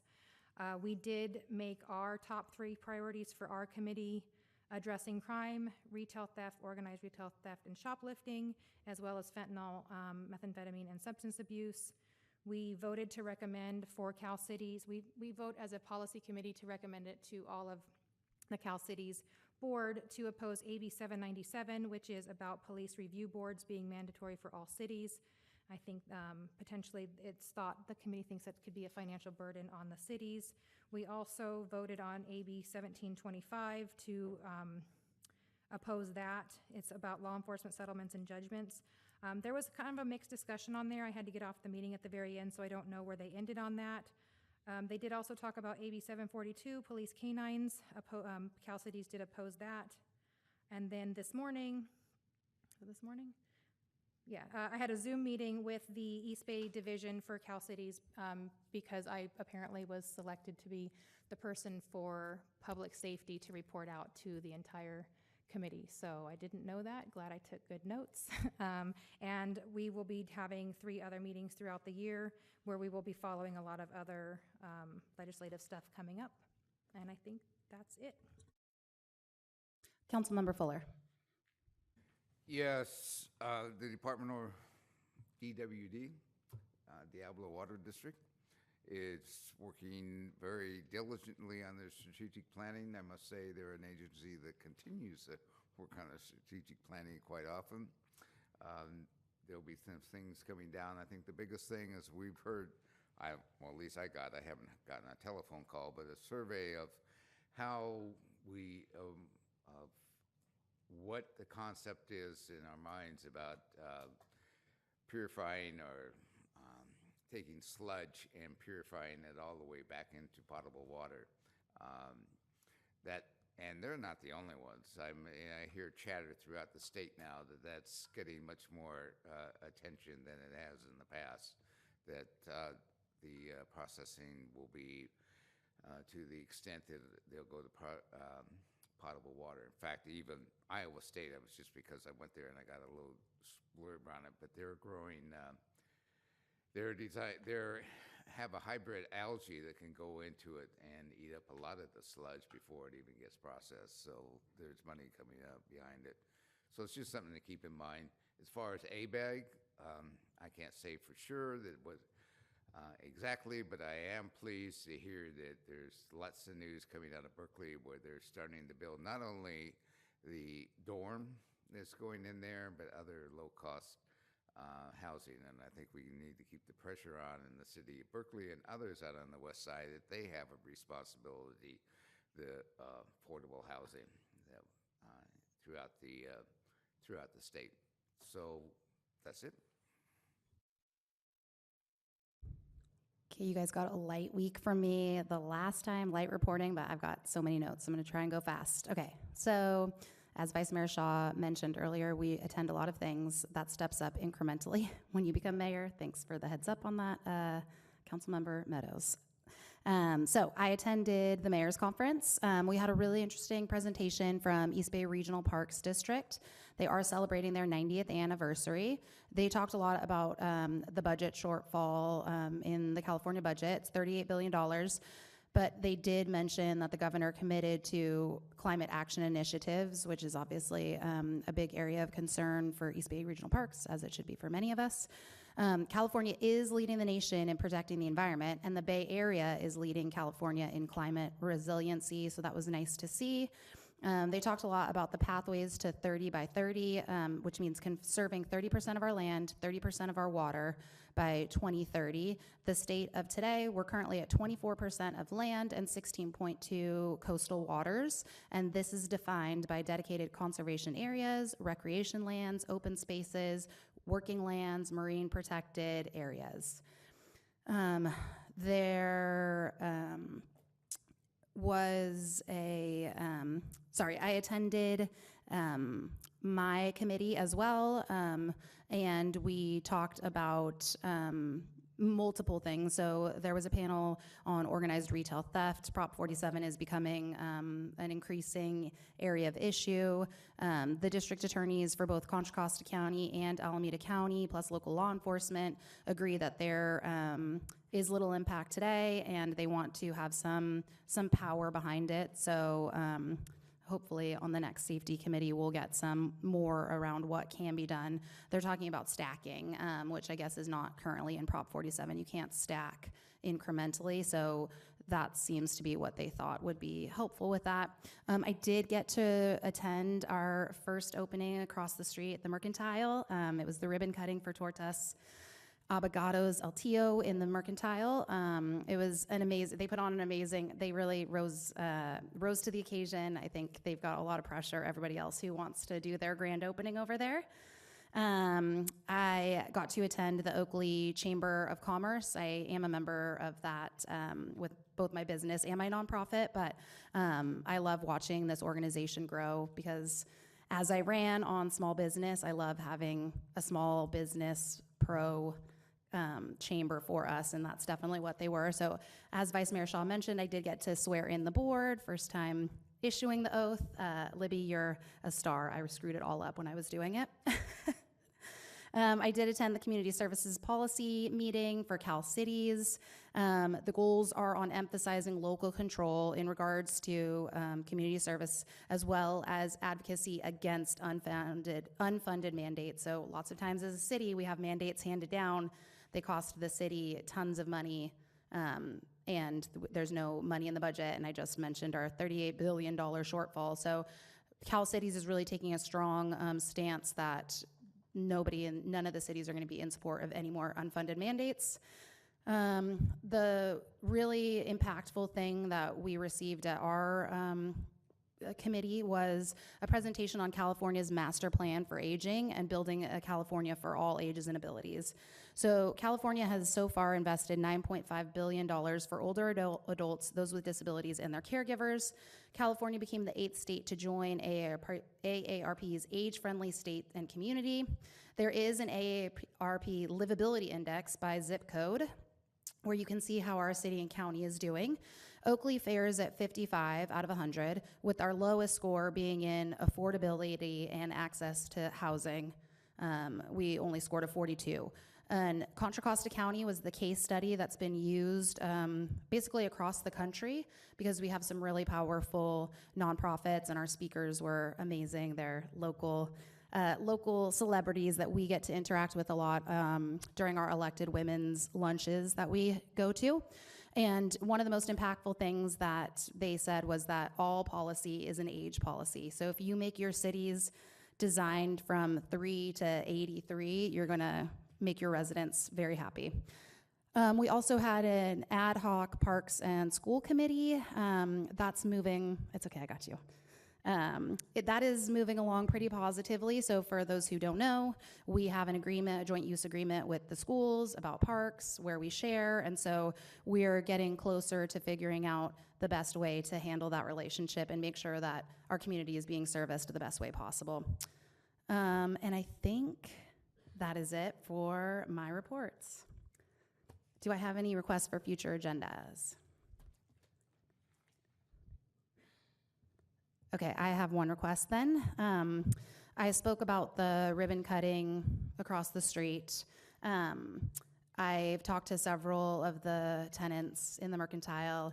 I've talked to a couple other new businesses in the city, and a lot of these businesses are really struggling to come up with funding. And I've mentioned before that I would really like to come up with some sort of evergreen funding mechanism. We did one time with our ARPA funding, but that's, hopefully we never get those funds again, because I don't want another pandemic. But I would love if we can come up with some sort of funding mechanism so that we can come up with an evergreen grant program, something to encourage these businesses. I know as a city council, we constantly hear about the fast food, the gas stations, and how we can't get any other businesses. But if you talk to those business owners, they can't get the funding. A lot of the businesses don't have 2 years worth of books, so they can't go to SBA. They can't get those loans. They don't have traditional lending available to them. And they're all businesses that will benefit the city of Oakley. So I would really like to at least get some sort of presentation or something about the different things that we could do in order to have that evergreen funding mechanism, one, and maybe it's even just creatively partnering. I mean, there's federal funds with SBA. Maybe we figure out how to, put some pressure on them to help these businesses. So that's my request, is if we can just have maybe a work session about some funding options or things like that. I would be interested in hearing that, but I would also like the city to kind of, when they do that presentation, come back with how much we have given to businesses and nonprofits and grant programs and all that, so we can not only see, and I'm not committing to allocating city funds for this, but I would also like to be able to see what we have spent, so it's out there. Yeah, great. But again, elevate if it's too much. I think this might be for Derek too. I have gotten a couple people reaching out to me about AB 1033 and cities opting in or out. It's something to do, it's another like ADU-ish thing, I believe, but cities apparently have to opt in or out of the program. I've heard from multiple developer-ish people, but smaller developers, that they're looking to see what cities they should invest in further. I don't know enough about it to speak intelligently, so if we could just get a report out about what that is, and that'd be great. Do you need a second on that? Yeah? I mean, if it's just a report out? It would be nice to have a second, and I can talk to Derek, but we could also ask Townsend to provide a, kind of a brief on that piece of legislation. I'm always willing to learn about legislation, so I'll second. Great, thanks. Okay, seeing no other future requests, we will move on to our work sessions. Just a reminder that work session items do not require an action of the City Council. We are simply providing feedback to staff. So we are on 8.1, 1961 Carpenter Road, Preliminary General Plan Amendment, PA 0123-23, work session to discuss the merits of a potential project to amend the general plan land use designation of an approximately 3.66 acre parcel from commercial to residential high. Evan Gorman, our associate planner, will be presenting this item. Thank you so much for having me again. Good evening. I have my presentation and the applicant's presentation, so I appreciate your patience and your work tonight. Tonight I'm presenting the staff report for a preliminary general plan amendment for 1961 Carpenter Road.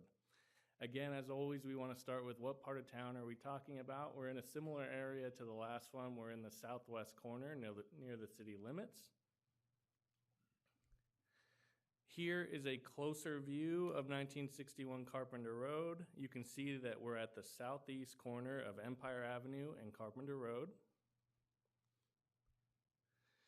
1961 Carpenter Road is a little over 3.5 acres, and it's designated commercial in Oakley's general plan, and it's also zoned commercial. The property has an existing single-family home and associated accessory structures. The adjacent properties have a variety of existing uses, and it reflects the area's diverse zoning designations. It's not the only area of town that has this. The area around Delta Vista Middle School is a good example with commercial and residential high. Here, for this particular property, to the east, you have commercial properties, including a vacant property right next door. You have a multi-purpose property after that with an event venue. Beyond that is an elementary school. To the south, you have a home, but it is also commercially zoned. Beyond that is the shopping center we talked about earlier tonight. On the western side are two properties designated as agricultural preserves. The properties directly to the north are a residential neighborhood with single-family homes. And finally, the last one I want to make you aware of is the closest residential high property, allowing higher densities, is 550 feet to the southwest. And so I'll have a picture and I'll show you that. So a lot of variety here. So that there in red with a yellow square around it, that's the property we're talking about tonight. And the different colors shows you that there's a diverse amount of land uses. And again, the nearest residential high is to the southwest, and it's that pink triangular parcel there. To cover the specific request from the applicant tonight, the applicant has requested this work session to discuss the merits of an amendment to the general plan to change 1961 Carpenter Road's land use designation from commercial to residential high, in order to accommodate a 92-unit multifamily residential project. Why start with a work session? Oakley typically suggests a work session for any proposed general plan amendment. General plan amendments can come with a lot of uncertainty for applicants, and a work session allows an applicant to present their concept and receive feedback from the Planning Commission, City Council, and from the public before heavy investment is put into a full application and all the required documentation.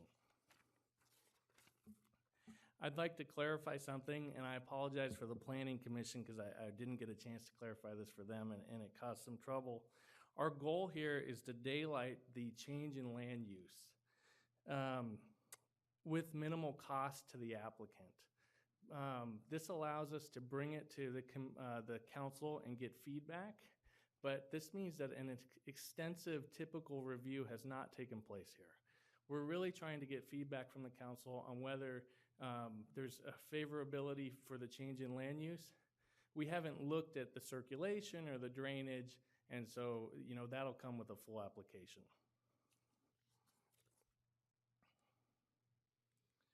The applicant and project architect, who are here tonight, provided a conceptual design for the project they have in mind. The applicant's conceptual design depicts a 92-unit development, which would utilize the state's density bonus law to achieve a density of 25.1 units per gross acre, 10 units in the conceptual plan would be below market rate. Here are some of the elevations provided in the conceptual plan. The conceptual plans include a mix of apartment types ranging from 1 to 3 bedroom units. The conceptual plans include 136 parking spaces and associated carports and garages. Again, the ultimate purpose of a work session is to get feedback from the council and the public. Staff does provide a limited analysis in our staff report. When evaluating amendments to the general plan's land use designations, it's important to conduct a comparative review of the land uses and designations of adjacent properties. There may be more ideal configurations of land uses in the area.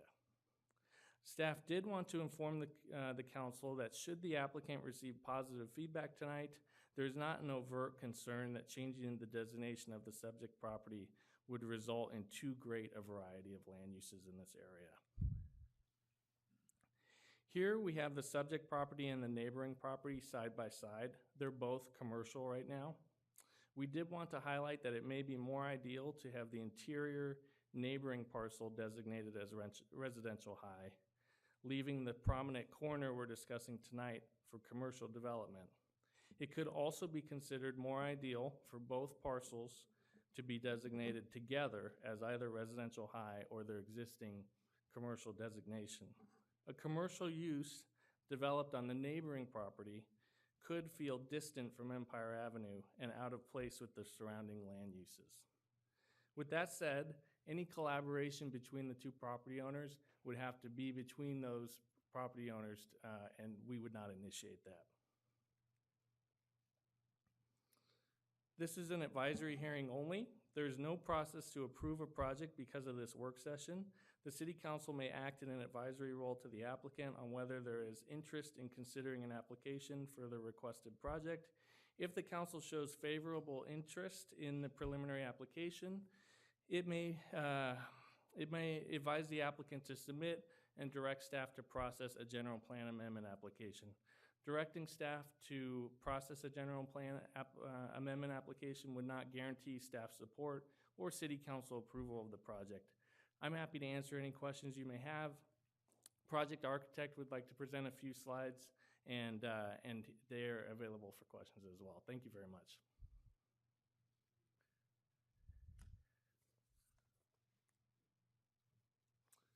Would you have any questions now? I personally would like to hear from the applicant. Sounds good.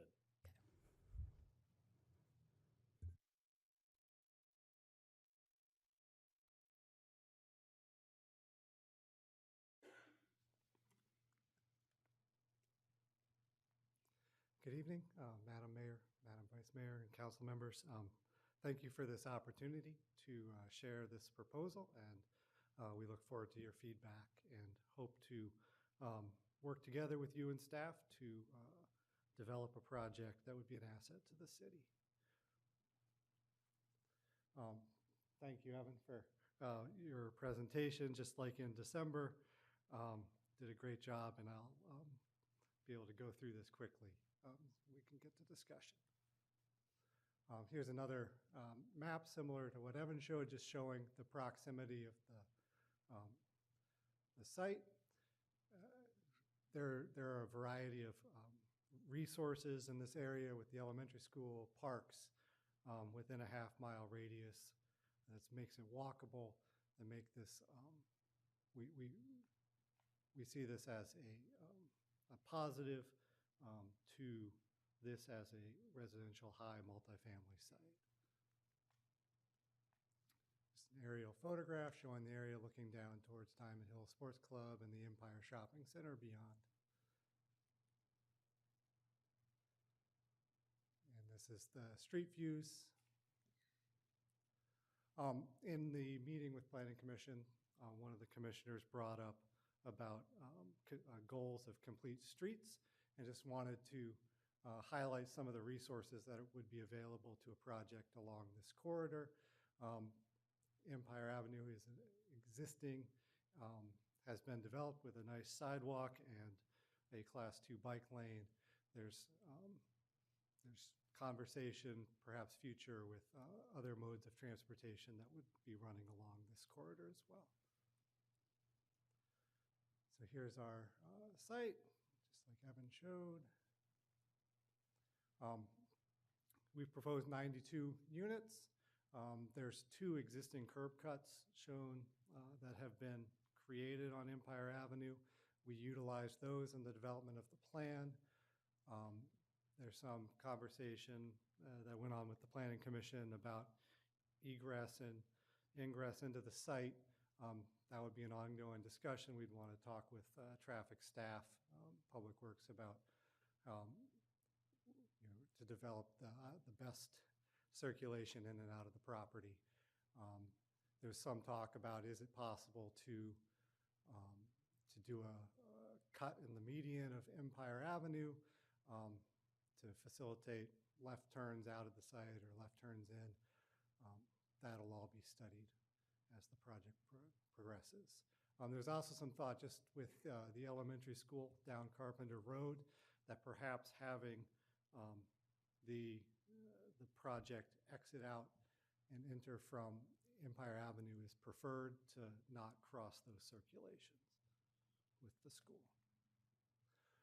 This is just the base project data showing the scale, the scope of the conceptual project. The base density that we are requesting is 16.7 units to the acre. We envision the possibility of using state density bonus and providing 10 very low income units to achieve a 50% bonus and 92 units. These would be 3-story walk-up buildings in a mix of about 50% 2-bedroom, 43% 1-bedroom, and then a few 3-bedroom. We feel like the 3-bedroom units provide a housing type that isn't readily available in most jurisdictions and can serve a specific population that needs housing. We're kind of splitting the difference in our conceptual parking calculation between the city requirement and the density bonus. We feel like getting about 1.5 stalls per unit is important to create a viable project that the residents are able to have the vehicles on site that they need. Some conceptual unit plans showing a 24-unit 3-story walk-up building. These are the different sizes of units ranging from 760 square feet for a 1-bedroom up to almost 1,400 square feet for a 3-bedroom. Just want to highlight some of the goals of the housing element and that we feel like this project would help propel the city towards by providing those 10 very low income units as well as just the 92 total units. So thank you for this opportunity. We look forward to the discussion and are here for any questions. The applicant is here as well. Thank you. We do have a public comment card, so, I mean, I know these are kind of free-flowing, but I'd personally like to hear from a member of the audience first, if that's okay with everybody. All right, we did also receive an online comment. Mayor Williams, I did have a question for the applicant. Do you want me to wait? My preference is to wait till after we hear from, but it's fine, I'm open to whatever. It's pretty free form for a work session, so. Right. Okay, so I guess we'll take the public comment. Angela Lowry.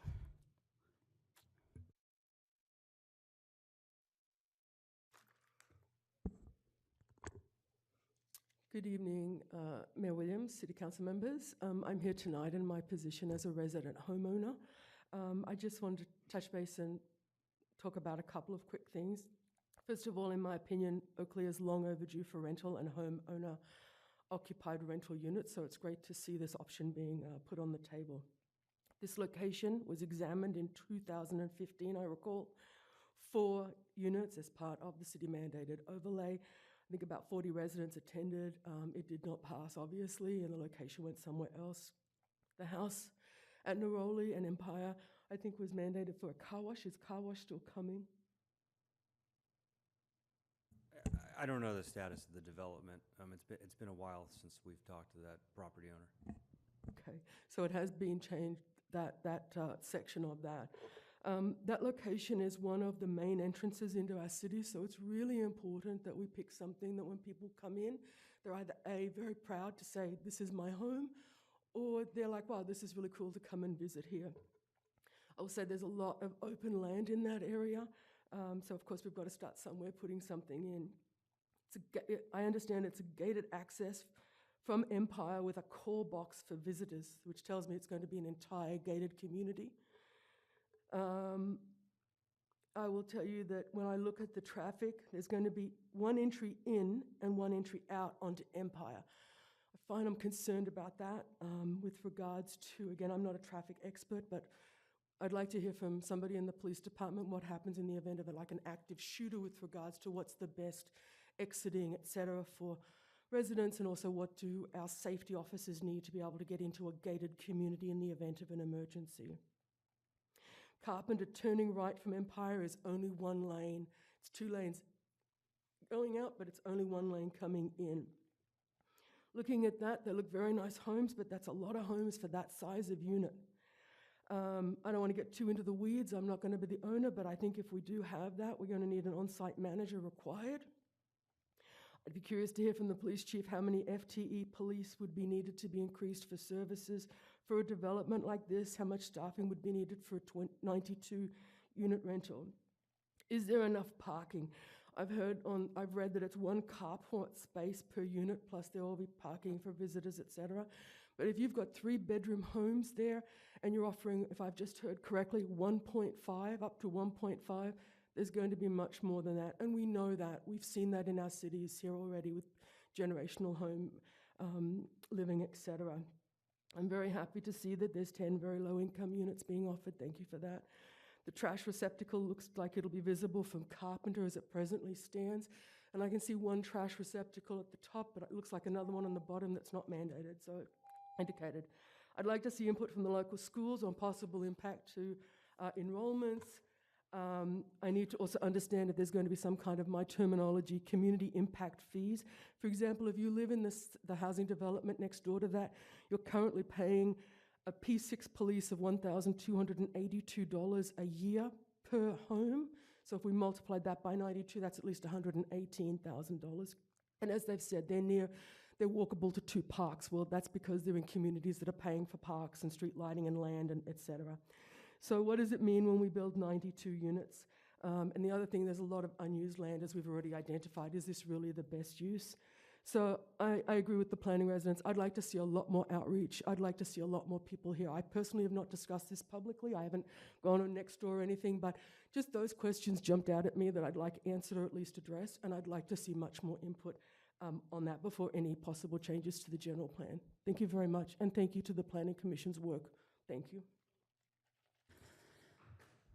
Okay, now I think we can ask questions. So Councilmember Fuller. Yes, for the applicant, how do you intend to finance the project if approved?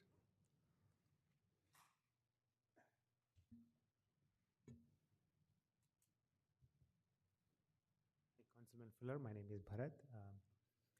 Can you please ask the question again? This will obviously be a multi-million-dollar project. How are you planning to finance it? Gain money to build it? Correct. And we're going to finance around 40% with our own money and the rest of it with the bank. From where? 40% with our own money, with investors and our own money, and the rest with the bank loan. Okay, thank you. Vice Mayor Shaw. Just to clarify, there was a lot of chatter online about this being an affordable housing project. This is just 10 units, 16%, correct? Correct. The majority will be market rate. Okay, thank you.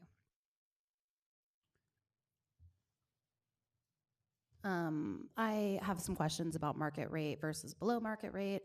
I know we have a couple people who may be really familiar with that stuff, but what what's an average one-bedroom market rate today versus three-bedroom?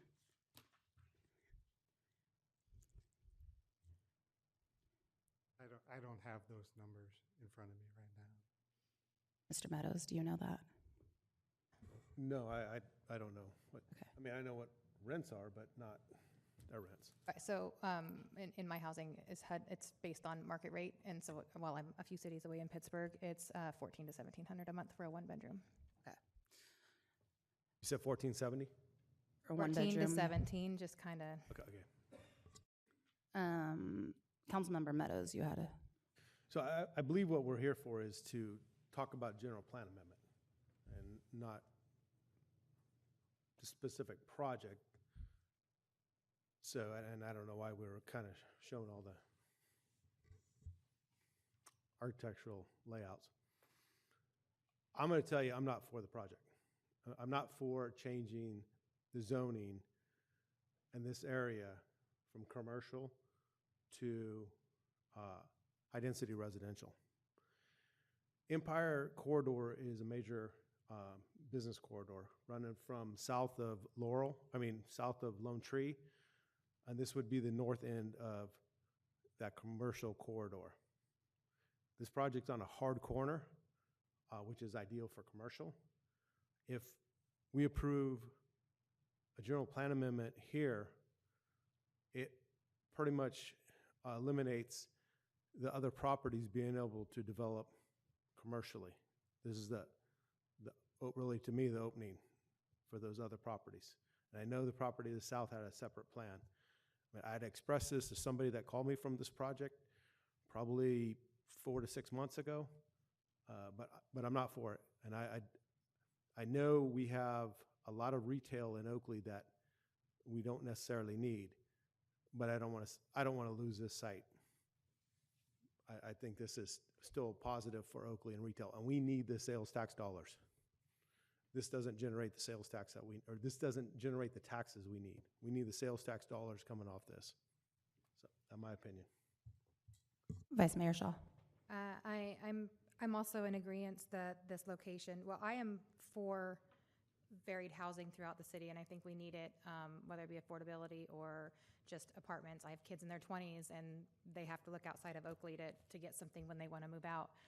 But this location is not it for me. I think that I agree that it would be detrimental to the commercial property next door.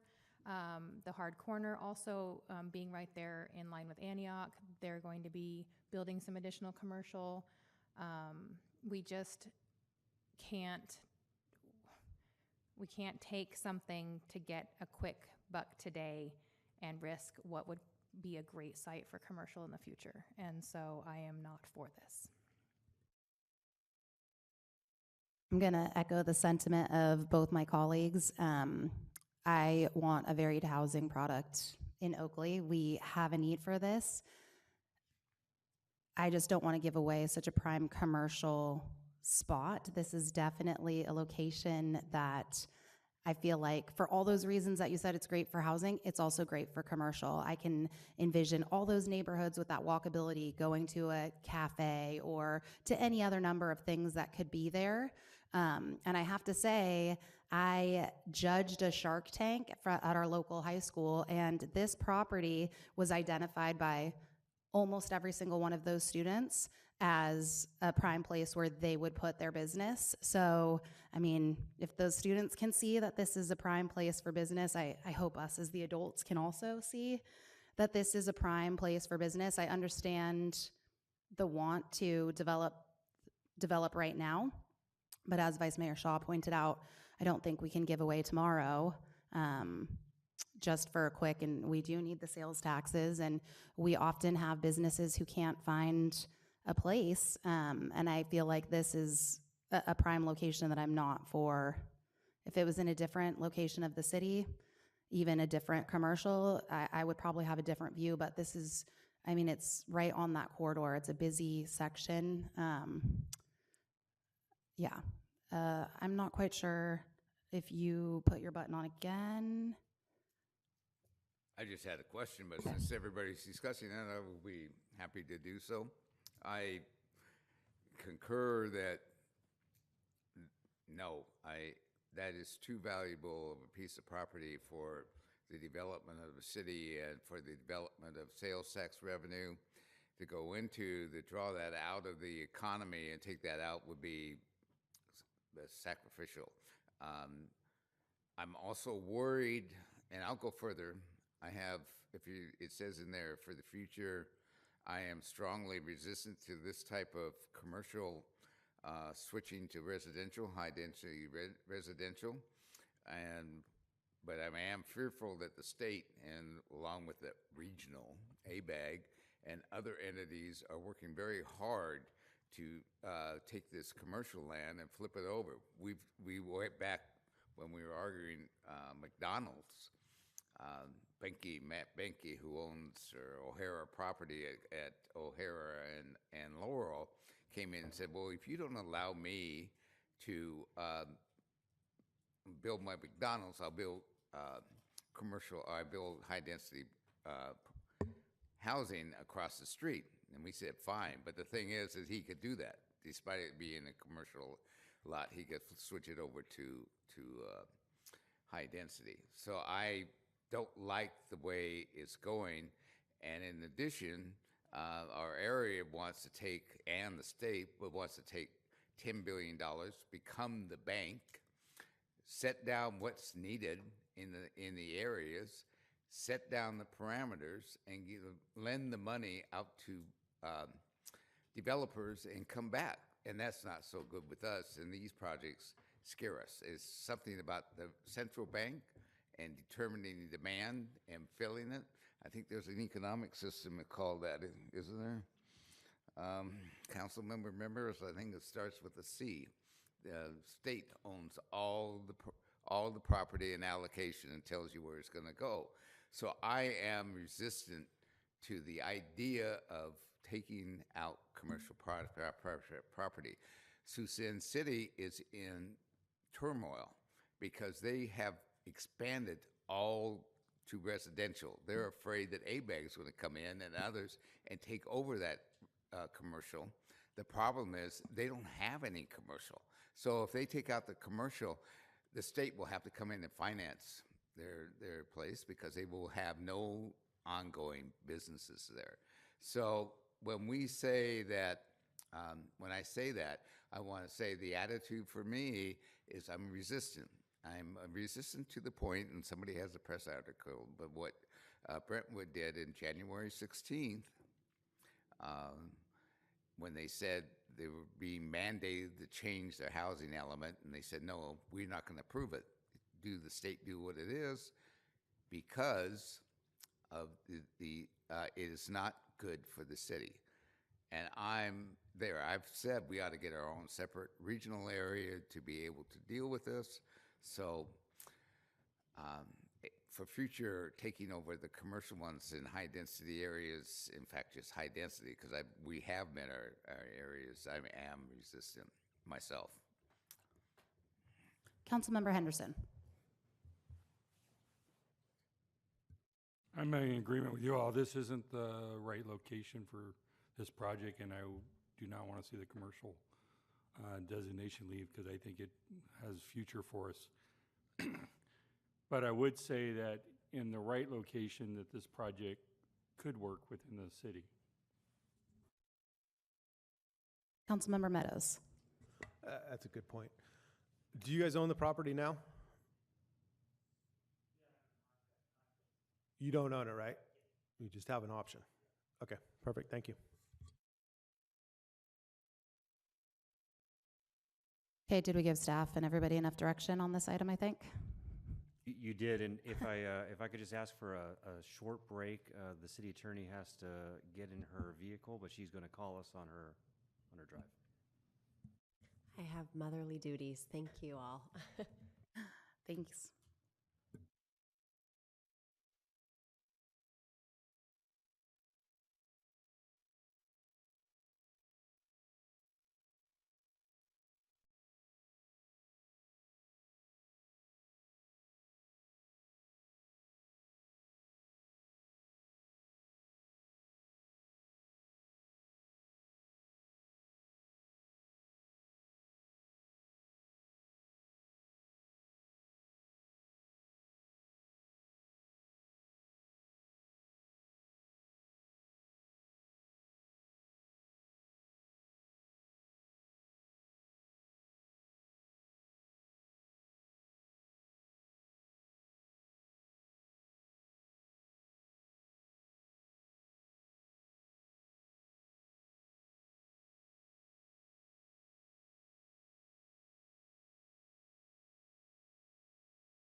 Okay, thanks. We're back, and I just want to test to make sure we can hear Elizabeth on the line.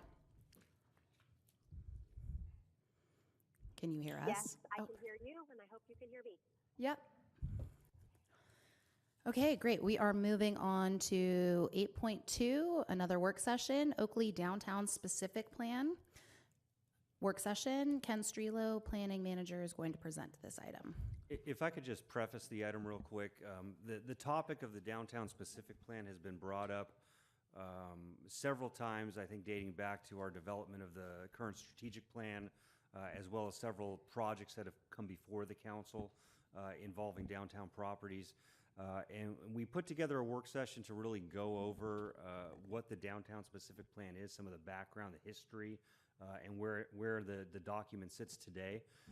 And if the council does wish to direct staff to open up the plan and look at it, that is really the intent of this item, is to get that direction. So to this date, we really haven't received any consensus direction on that, but the purpose of this work session item is to ask the council if they would like that and to provide that direction to staff. So I'll hand that over to Ken. Thank you. Thank you, Josh. So Josh brought up the overall purpose of this work session just now in that introduction, so I won't go over this slide again. But I will show you the location. So the downtown specific plan, we are in the area right now here in Civic Center, and it is generally approximately 80 acres located here in the downtown, running south of the train tracks, runs through the neighborhood back here along Home Street and so forth, and it goes down to about the canal crossing to the east, and then to the west here, these larger properties next to Vintage Parkway are sort of, they make up the western border. And just a quick history, so planning for the downtown specific plan, or the downtown, started even before the city of Oakley was a city, started in the 1990s. And in 96, the Old Town Oakley Specific Plan was adopted by Contra Costa County. And then, of course, the city of Oakley incorporated almost 25 years ago in July of 1999, and the planning continued in the Oakley Downtown Design and Development Plan. And that included the vision. And the vision was to benefit rather than suffer from future growth. To have a say as a community as to how the city would develop, or how the area at that time, the community would develop. And then, of course, to retain Oakley, the old town Oakley characteristics, which I think we know happens to this day with some of the downtown events that happen here. I'm not going to go into all this. I know we're getting a little bit late. This is just a slide that shows what happened, how the plan got adopted, and then one of the revisions that occurred in September of 2017. And I'm more than happy to go back to this at any time, if so desired. So really the purpose and intent of the plan is to come up with ideas how to revitalize the downtown and then guide new businesses and development in the downtown. And these are just the 7 chapters that are in the downtown, starting with the background and overview and ending with a list of allowable uses. Chapter 1 is, again, it just summarizes the overall vision, and it talks about some of the revitalization projects that are being proposed. The picture there with all the folks, that's part of the original downtown task force. I believe that was made up of city staff, probably elected officials. My eyesight is not as good as it was at one day, and then local business owners. And some of you may be in there, I don't know. And then on the right there is just a vision of what the streetscape could look like in the future. So the overall goals of the revitalization is to improve Main Street's overall appearance. That's a check mark, that's happened since the downtown specific plan was adopted. Enhance the pedestrian environment, that's another check mark, that's happened and it's still happening. And then promote higher density infill development. We have not seen much of that in the downtown since adoption of the DSP. Here's a summary of some of the projects that have happened in the downtown. This one right here, the Civic Center, one of the larger ones. Main Street, streetscape, and pedestrian improvements. And, you know, one of my first memories coming to work for Oakley in 2006 was right out here, Main Street. 2 lanes, and then like the right lane opened up right before Vintage Parkway, but it was the old round table. And I can remember walking across the street through sand, you know, just to get over to La Costa. And now the change is immense.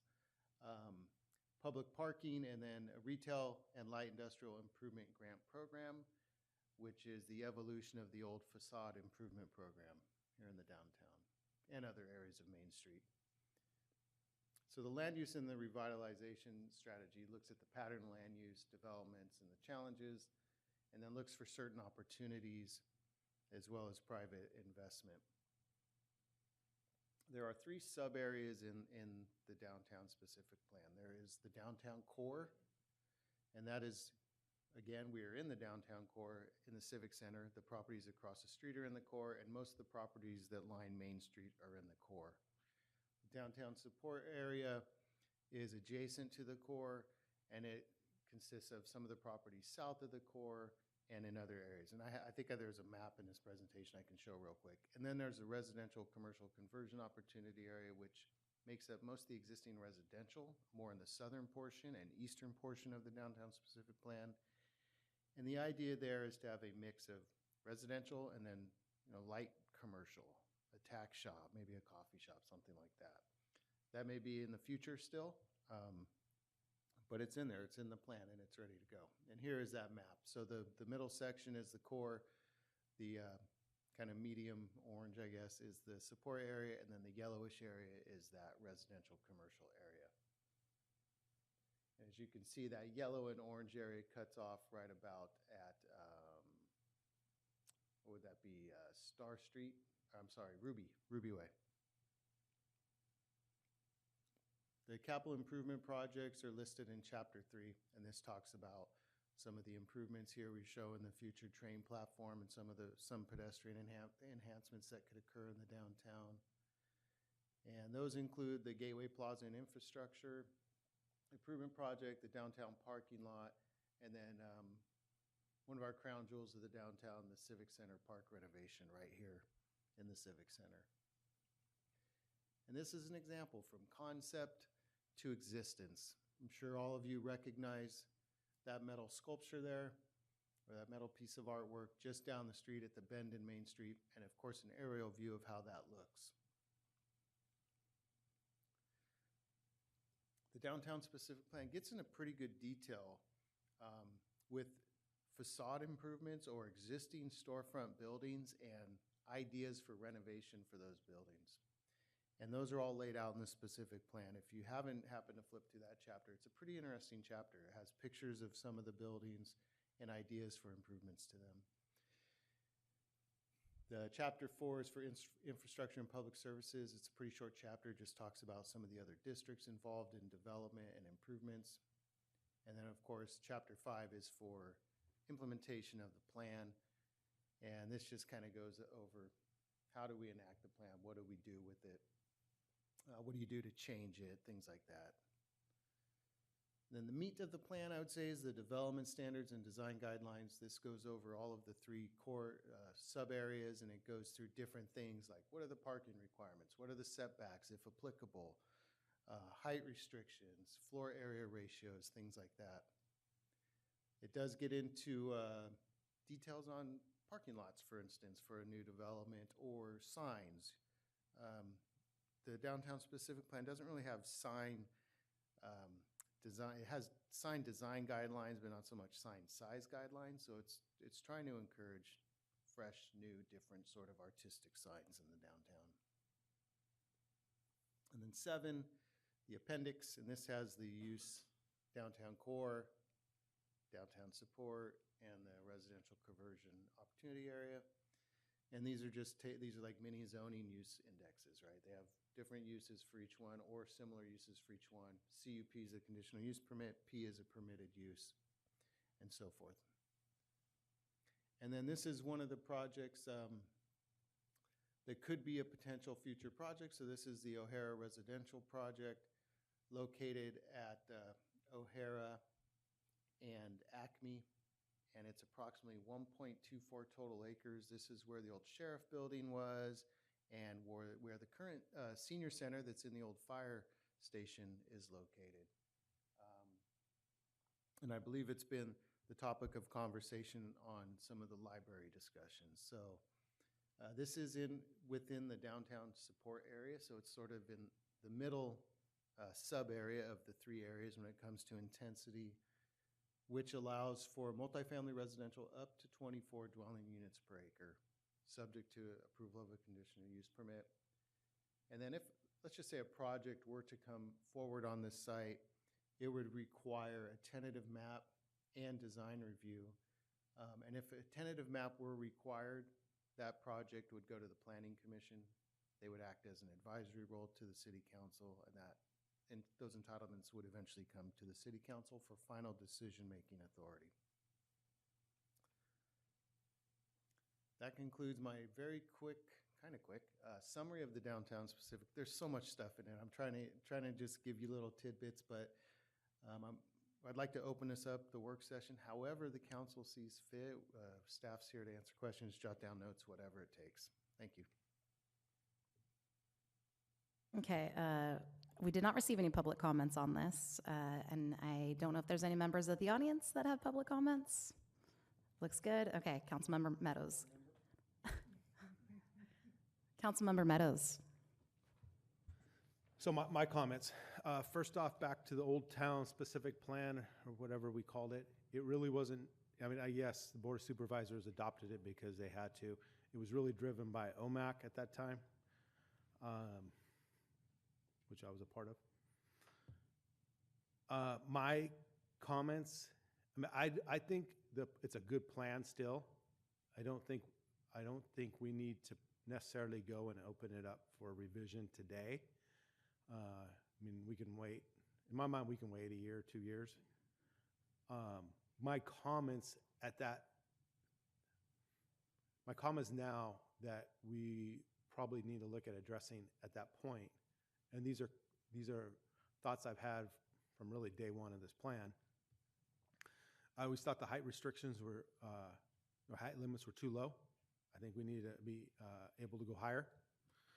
And I think we need some higher densities in the downtown, so higher residential density.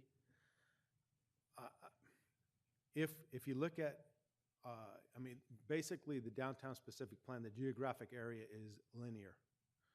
When you get down to like 5th to 7th Street, which yes, I do own land there, that gets really narrow, and it probably should have taken in a little bit wider area. And really, it could be a little deeper, potentially all the way through that. Now, I mean, Home Street's a good street to go down. When you get down to 5th Street, though, I think it could go all the way down to Del Antico's or Del Barber's Vineyard. It could also include Del Barber's Vineyard.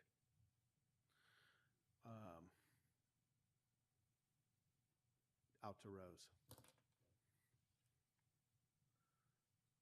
So those are my comments. The big thing is the height. I've always had an issue with the height. So, thank you. Vice Mayor Shaw. There was a little asterisk I saw about no residential in certain area due to train noise. Can you go to where that was? I didn't quite No catch that. There was an asterisk about no residential in this certain area due to train noise, but I didn't, you flipped through it so fast I wasn't able to Oh, see was where that it? was. Isn't it probably the DSP? It's where all the, It's vintage. It's in the use table. Isn't it vintage? in the use Yeah, table. so there is a restriction to residential uses north of Main Street and east of 2nd Avenue or 2nd Street. I was just, it kind of caught my eye because we were just talking about that mixed use property that's going to have residential so close. Anyway, I wanted to look at that slide a few seconds longer and Might be in the support. there it is right there. Okay, yeah, I couldn't see what the limitations on that were. I think that eventually this could be something that we could open back up and look at, but I think it's still working. We're still implementing things. We are, there are a couple, minor things here and there, yes, but I feel like if we are changing a plan, specific plan, the downtown plan, our general plan, every time we have an election, we're going to be chasing our tail and never actually getting any work done. So we need to give a plan time to work. And if it's working right now, that's great. If the couple comments are some things that maybe we can look at in the future, when it becomes a bigger issue, then yeah, it's something we should say, yes, we should probably open it up, and that becomes a bigger conversation and, you know, residents getting involved and all of that. I just feel like we can't constantly turn around and then reopen these things, because the amount of time that goes into doing it, and the amount of time that goes into all of the public meetings and all the stuff and getting it approved, by the time we do that, we're a year in, and then you're getting ready to have another election, and it's literally, I feel like, chasing our tail. So it's working for me right now. I think the things that are in the downtown area look great, especially compared to when I moved here years ago. I think you guys are doing a really good job, and you know our direction. So whether there's a downtown plan or not, we still have some ability to mold that. So that's just my comments right now. Thank you. Councilmember Fuller.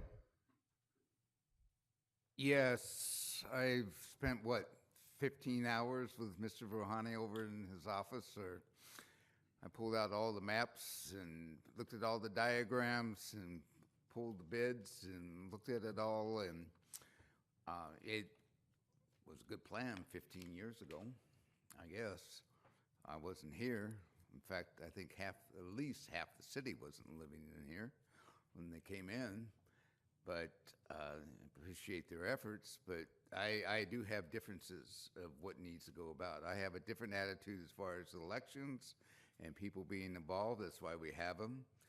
We're not here to be the buttress, the wall that we are going to keep this going because it's working and it's good because somebody 15, 17 years ago put it together.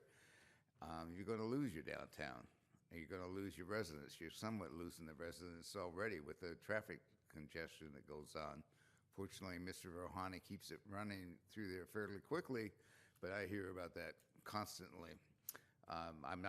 I differ on the high density. I keep hearing, oh, we got to have high density because it'll bring a lot of business in, and we'll have apartments over it and everything. And I drive down, 2nd Street on Antioch with all those apartments above the businesses, and I'm looking at the apartments are empty and the businesses are empty.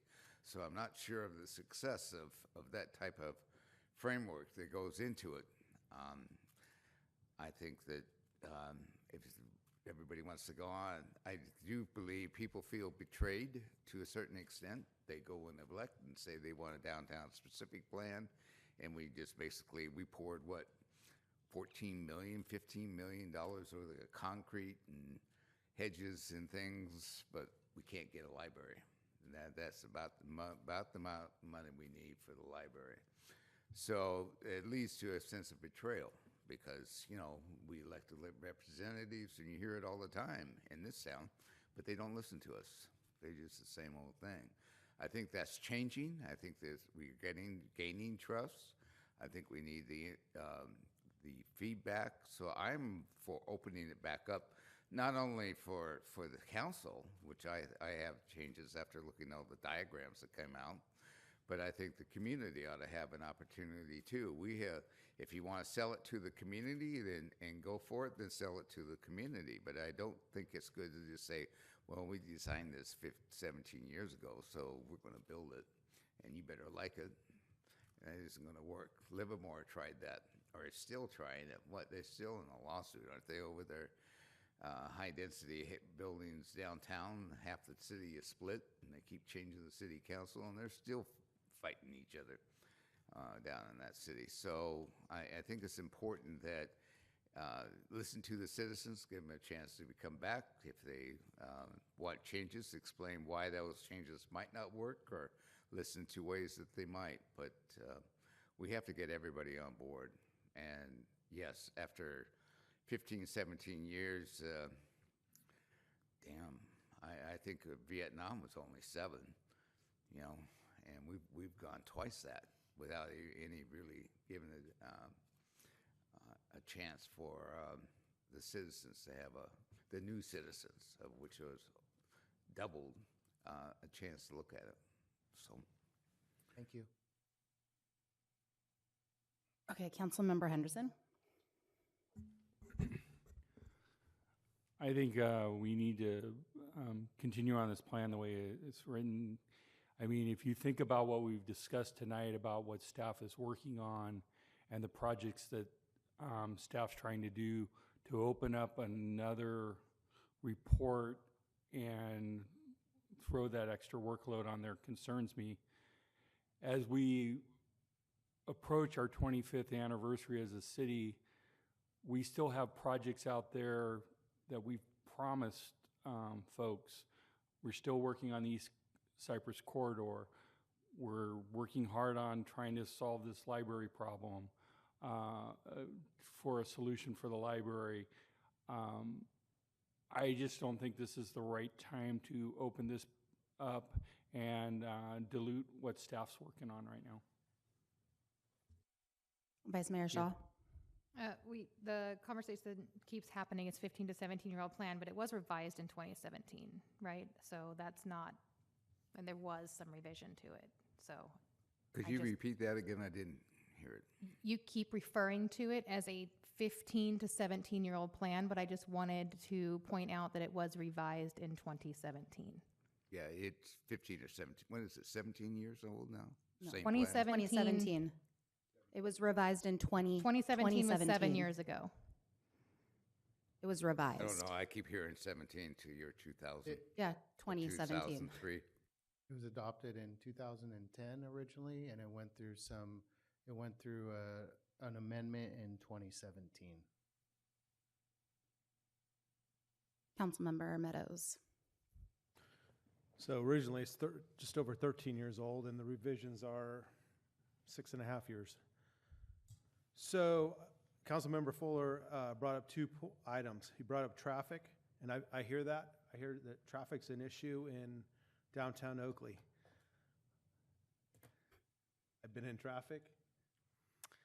So, every day when I'm there getting my coffee in my kitchen in my office, I'm looking out at the traffic. Yes, there's traffic. There's traffic really primarily 2 times a day at school traffic. So probably from 8 o'clock to 8:45, there's traffic. It's pretty heavy, and it's school traffic. Around 3 or so, 2:30 to 3:15, it's pretty heavy. The commute traffic in is moderately heavy, but you can move through the downtown still fairly quickly. So I don't really think we have a traffic issue there, and I'm in it. I live it every day. And you guys do to a certain extent also, since you're working right here. Councilmember Fuller brought up Antioch. I mean, we can talk about mixed use and whether it works or not. I didn't really bring up mixed use. I was bringing up density and residential density. I didn't necessarily mean it over a commercial because sometimes it doesn't work. But I wouldn't compare downtown Oakley to old downtown Antioch. They're 2 different animals. I mean, downtown Antioch has a lot of potential. Mm-hmm. And downtown Antioch has had a lot of potential, and they've talked about it for decades. And at the rate they're going to continue to talk about it for decades. They're talking about the BD lumberyard. Well, it's been vacant for 50 years, and they're still talking about it. So I wouldn't compare what we want to do in our downtown to 2nd Street in Antioch. My point. Well, my thoughts are that to provide the data. If you believe traffic is moving, then the data's there. I drive through it, and I like to see the data, but I've driven through at 7, and there's a line of cars, and then 8 is a line of cars, and 9 a line of cars, and then it does lighten up. And coming back the other way is about 3 to 6 that I can figure out it's coming through. Like I said, Mr. Verhana keeps it moving. It's a long line, but it keeps it moving through there. But I'd like to see the data. And if we are going to say, this is great traffic, we ought to tell people This is why we think it's great traffic. We're not gonna, yeah, I know you're upset, but this is why we're gonna do it. The same way with the high-density concept of downtown and also Antioch. What's the data? What's fitting? Let's go there. Why is Livermore having so much problems? Why are they in so many lawsuits? Why are they flipping around? We need to look at that. What could we do to make sure that doesn't happen in Oakley? So I'm all for people getting involved and listen people in the community. But Yeah, I see Mr. Rouhani out there in a safety vest sometimes directing traffic. I see Mr. Rouhani out there directing traffic in a safety vest sometimes when I'm in my kitchen window getting coffee. So I wanted a chance to speak to you. I've let everybody go like 3 times, and I'm going to go once now. So I know. I would have to agree with Councilmember Meadows regarding height. Like, that's something that should be absolutely addressed. It's kind of the cornerstone of downtowns usually, I feel like. And I'm sure many people in this room have gone to some sort of planning. What is the goal of a downtown? I believe what we want a downtown to do is have people get out of their cars and go to each of these locations, right? I mean, that's what the whole purpose of a downtown in any city is. Am I wrong on that? Isn't that what we want from a downtown, we want people stopping and shopping, not driving up and down it, right? That's what we want. You're 100% correct there. So, I mean, I've heard the traffic thing all the time. I hear the traffic thing, how stupid it is. And then people, as you start to speak to them, it's because they're used to that being 4 or whatever it was, right? What did it used to be called? It was 4, right? So I think if you're used to that, then traffic is not great, right? But it's no longer. It was 4, but it was worse.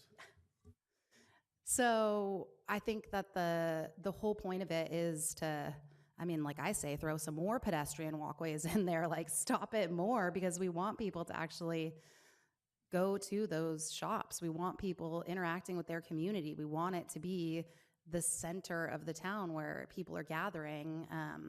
And as somebody who has a business in downtown in our neighboring city that's intersected by 3 schools, go there during school time, go there during when the library opens. Like, that's traffic. I mean, I see an accident probably every single day outside my window, and I don't know, can you say that you see an accident every day out your window? I can't say that, but in the last week, there's been 2. Okay, wrong at time to Norcross ask. and Main. 2 weeks ago. They were Public Works was fixing the sign that was taken out this weekend today. So, But daily, my staff is asked to, can you say what happened here? And it's because the traffic there but it's a downtown. And, I'm pretty involved in the Brentwood community as far as the businesses, and I don't hear the same thing from residents. And I think the biggest difference there is that was never Highway 4.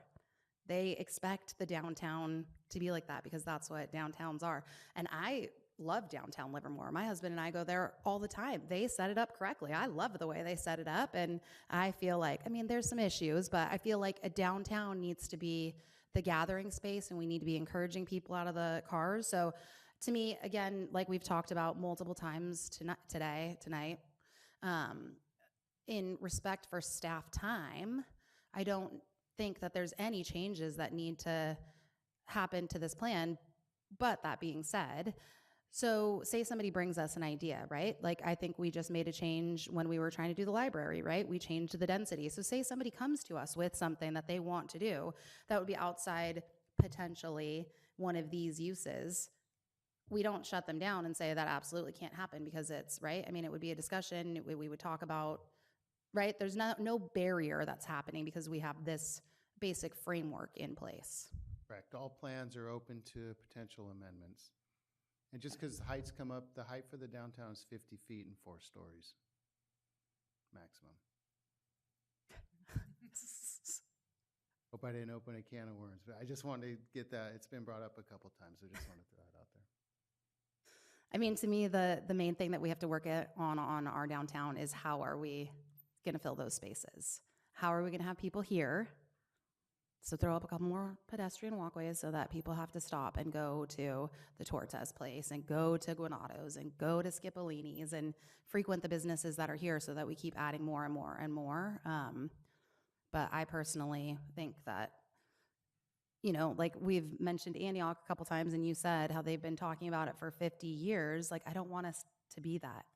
We're a young, agile city, and I think that's the one thing that we can, you know, like, let's move things forward so that we start giving residents what they want. So, Can I just correct something? oh,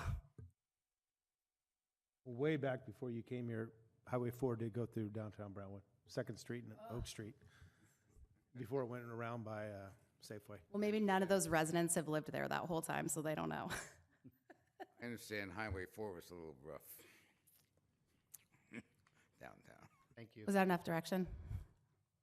Enough for me. I think I heard from all four. We heard from all four council members, so thank you, or all 5 council members. Thank you. I mean, Thanks. technically, I'm the mayor, so 4 council Big members and the 4. mayor. That's what I meant. Yep. I know. Thank you. I know. All right, we got this. We're almost there. 8.3, general overview of the recreation fee schedule. Jerry Tejada, Administrative Services Director, and Troy Falk, is that how I say it? Perfect, Recreation Manager. All right, good evening, Mayor, Vice Mayor, members of the council. Tonight, Troy's going to do most of the work here, so I'm just going to open it up and give us a little bit of kind of what we're looking for. This was our opportunity to kind of take a look at all recreation fees. Some have been on the master fee schedule in the past, some have not, but we're still charging them. So the goal tonight is to get them all in front of you, give you some comparisons, give you some history, give you some analysis, and we're really looking for feedback and direction so that we can bring this back, hopefully end of February, early March, and bring it back on the fee schedule and present a new master fee schedule for probably like the 20th time this year. So, but we're gonna do it. And so we've tried to section the presentation into sections by each types of fee, and we have a slide at the end of each type that we're going to look for us to kind of pause and have conversation at the end of each one, instead of trying to go through all of the types and not remembering what we talked about in the beginning when we get all the way to the end. There's a lot of information, so I apologize in advance. I know it's late. So we are going to kind of pause there. We've put some options out there. We are open to other options. And some of those options are just leave them the same and add them to the fee schedule, or some minor increases, or so we've tried to give some recommendations, and then we're open to feedback and any other recommendations. So with that, I would like to bring Troy Folk up, our new recreation manager. I know many of you have met him, and he has done a tremendous amount of work on this. So thank you. I'm available for questions as well. All right, good evening, Madam Mayor, Madam Vice Mayor, and council members. First off, just want to thank you for the opportunity to present for you tonight and tell you more about our division and kind of what we do. I do want to dive right into it because I know we are running late. So the Oakley Recreation Division is dedicated to the health and well-being of our community members.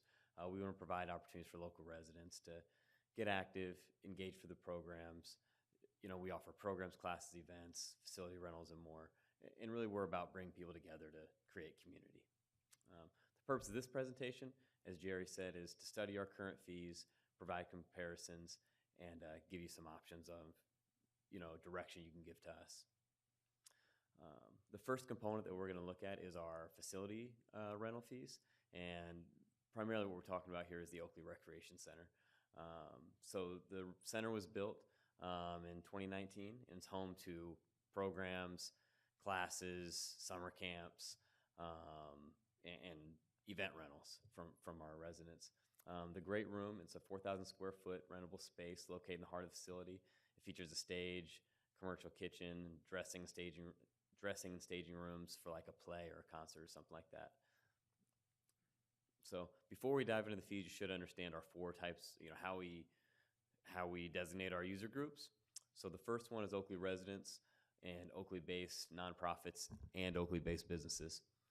Group 2 would be non-residents and businesses that aren't based in Oakley. Group 3, they're not really listed in the fees. These are groups that we would have a written agreement with, an MOU, somebody like the school districts, the senior center, the veterans, people like that. And Group 4 would be for-profit private businesses that are outside city limits. So you're going to look at these grids, and it's a lot, and I know it is. Primarily what you're looking at, I would say 90% of our rentals are going to be Friday through Sunday, great room rentals. So if you're looking at Oakley, we're in the blue. That's that second line that you see. If you're looking at our neighboring cities, Antioch and Brentwood, Antioch's that second line in sort of the white, and Brentwood is the second and third line in the tan color. So if you look at our fees, we are lower than our neighboring cities. One thing to consider, if you look at the capacity, we do have a smaller building or a smaller capacity.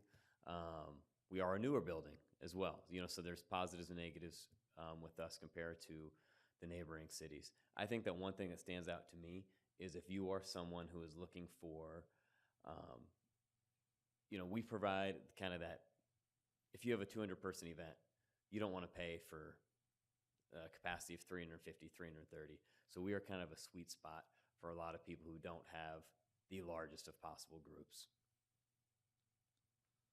So this is sort of a real-world example. If you were going to host a wedding, a 7-hour, you're a resident, and you're going to tack on the kitchen as well. This is a look at us, our 2 close neighboring cities, Brentwood and Antioch, and 2 other cities we investigated, but it was just too much to put all their fees up onto that chart as well, Concord and Dublin. So if you look at our fees, what we would charge, not only do I give you the total cost is listed, but also a cost per person per hour. So that kind of factors in capacity. If you look at what we charge compared to the other cities, other than Concord, I would say their facility really isn't comparable. It's much older. It was built in the 1950s and has smaller capacity as well. If you look at the other 4 cities, we are less expensive. This is just a synopsis of how we've been doing as a center. So if you look, when the center was brand new, they're trying to think of ways to use it and the best way to allocate space and kind of break up between programs, classes, summer camps, and rentals. Then COVID hit, and I think that was like a hard shutdown, and then we've been trying to come out of it. So in 2022, you can see there wasn't a whole lot of use. Last year, 2023, there was quite a bit more use, and then you can look at 2024. So this is just what we have scheduled right now. We only schedule, for residents, we schedule 10 months out. So if somebody called us up tomorrow and said, I want to throw my wedding, birthday party, retirement party, whatever it is, we would book them through through October right now. Non-residents will book 8 months in advance. So we already have 32 rentals on the books as of right now for calendar year 2024. That already surpasses all the rentals we had in 2023, and we almost have 0 rentals on the books now for October, November, December. So that number is going to continue to grow. So I think that's something that's really cool is we are getting more foot traffic, more people, more bodies in and out of the center. So just kind of a summary. Our fees have gone unchanged since when we opened in 2019. In that same time, minimum wage has gone up. It's by 34%. Our prices are lower than our closest competitors. Our facility is newer.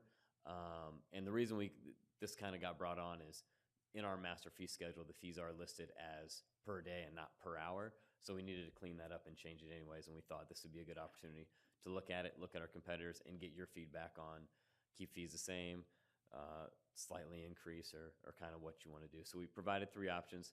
As Jerry said, we are open to your feedback, your thoughts. Option 1 would be to keep fees the same. No changes other than we're changing the language from per day to per hour, which is in practice what we've been charging.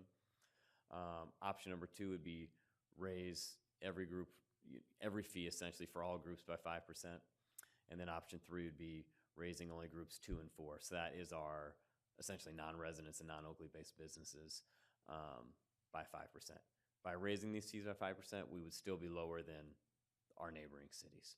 So I believe our next slide, this would be option 2 and 3, this is what it would look like, sort of like if it was placed on that grid in comparison to the other cities that you saw earlier. So this is the time to open it up to you guys, get your thoughts, and answer any questions that you may have regarding the Oakley Recreation Center and our rental fees. Okay, I have a question. We have any idea, are the numbers of people who are in each group? Like, are we typically being rented by Oakley residents versus non-residents? Do we have sort of a general breakdown of that? You know, I don't. That wasn't something I looked at in preparation for this. I can look and get those numbers for you. Perfect, thanks. Councilmember Fuller? Yes, I'm looking at it. When they rent the rec center for, was it on Friday night for $236? Does that include the kitchen, or is the kitchen? The kitchen is extra. So the kitchen add-on currently is $100 a day. If we were going to raise it by 5%, it'd be $105, and that's for the whole day. So that's like a one-time. That is not a per hour fee. That is a for the entire day. It's an extra $100 essentially. How is 5% more going to impact the rec program? Yeah. Or if we don't, raise it? How does that impact the rec plan? You know, we're already falling kind of behind the 8 ball with staff costs, right? So minimum wage has gone up. So that money right there is kind of just to help offset the cost without, making the cost unattainable to residents. What we don't make up, it comes out of the general fund. I don't think we're necessarily hurting for money right now. It's more just, let's look at this, and if we're gonna, it's gonna be changed, at least in the language one way or another. I think it's a good time to look at it and say, inflation has gone up a bunch in the last 5 years. Raising it 5% in some ways is just keeping up with inflation. But 5% isn't going to greatly, is that going to bring in a ton more revenue? No, but in some ways it just keeps us from the costs, that gap between revenue and expenses from widening. Councilmember Meadows? I know you compared it to Concord. Concord was a lot lower per person per hour, and if it's a facility I was thinking where we had mayor's conference, it's a dump. Yeah. I mean, and that's what I said. Even though it's cheaper, it's not really a comparable facility. It's not apples to apples. Yeah, it's near their library and senior But center. Antioch and Brentwood, I mean, they're It's apples comparable to apples. facilities, yeah. I mean, those are good facilities. So I would favor raising it 5% on what I think group 2 and 4. That would be the non-residents, essentially. Yeah. Non-residents and non-Oakley-based businesses. That would be my suggestion. I mean, I definitely like to benefit our Oakley residents, but I would also like to kind of see that breakdown just to know how many of it is in city versus out of city. Before I felt like super comfortable saying just the non-residents.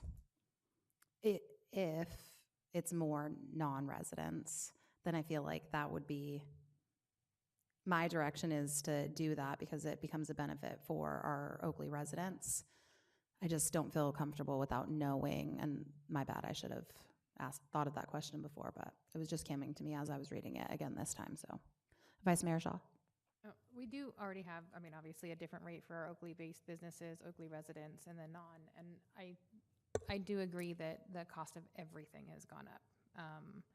I understand that we're not hurting for money, and we do have general plan that can change it. So I kind of would be interested as well to see how many are resident and non-resident, because if it's a big enough chunk and that can help.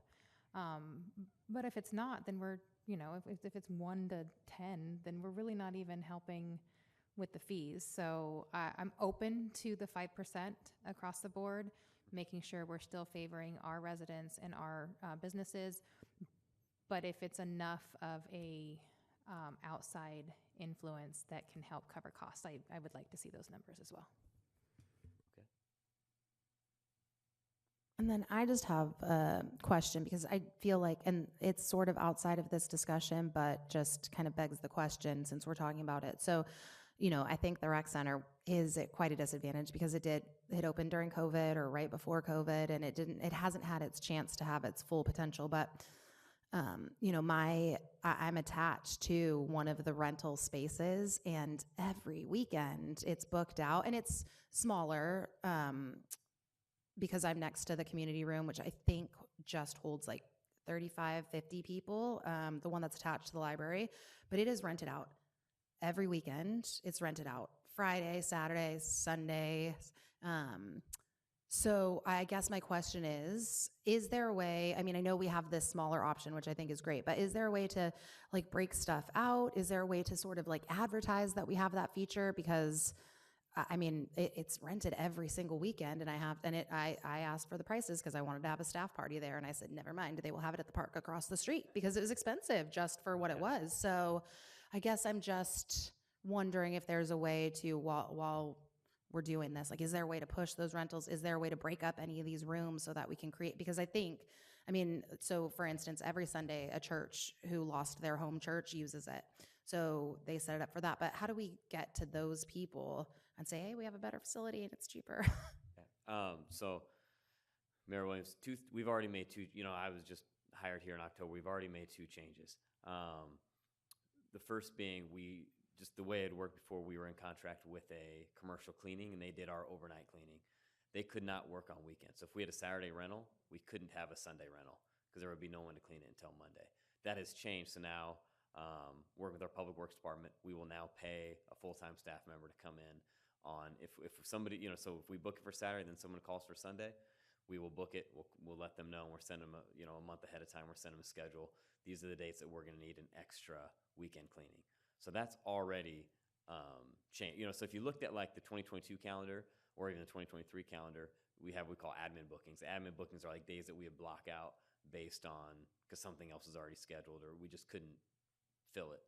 The other thing we were doing too is, you know, I think coming out of COVID, we had staff shortages. And so if there was any kind of city event, concert in the park, Friday Night Bites, a movie night, we would not book the community center for a birthday party, anniversary party, whatever you can think of. And so, you know, we're committed to hiring more staff. And so we have enough, you know, we don't want to turn people away anymore. In a lot of ways, we are turning people away and leaving the center empty. And I think the benefit of that was we beefed up our events. We have a ton of great events. People come to Civic Center Plaza and they are happy with the quality events that we offer. But it came with kind of the detriment of booking out the community center every single week, you know, Friday, Saturday, Sunday.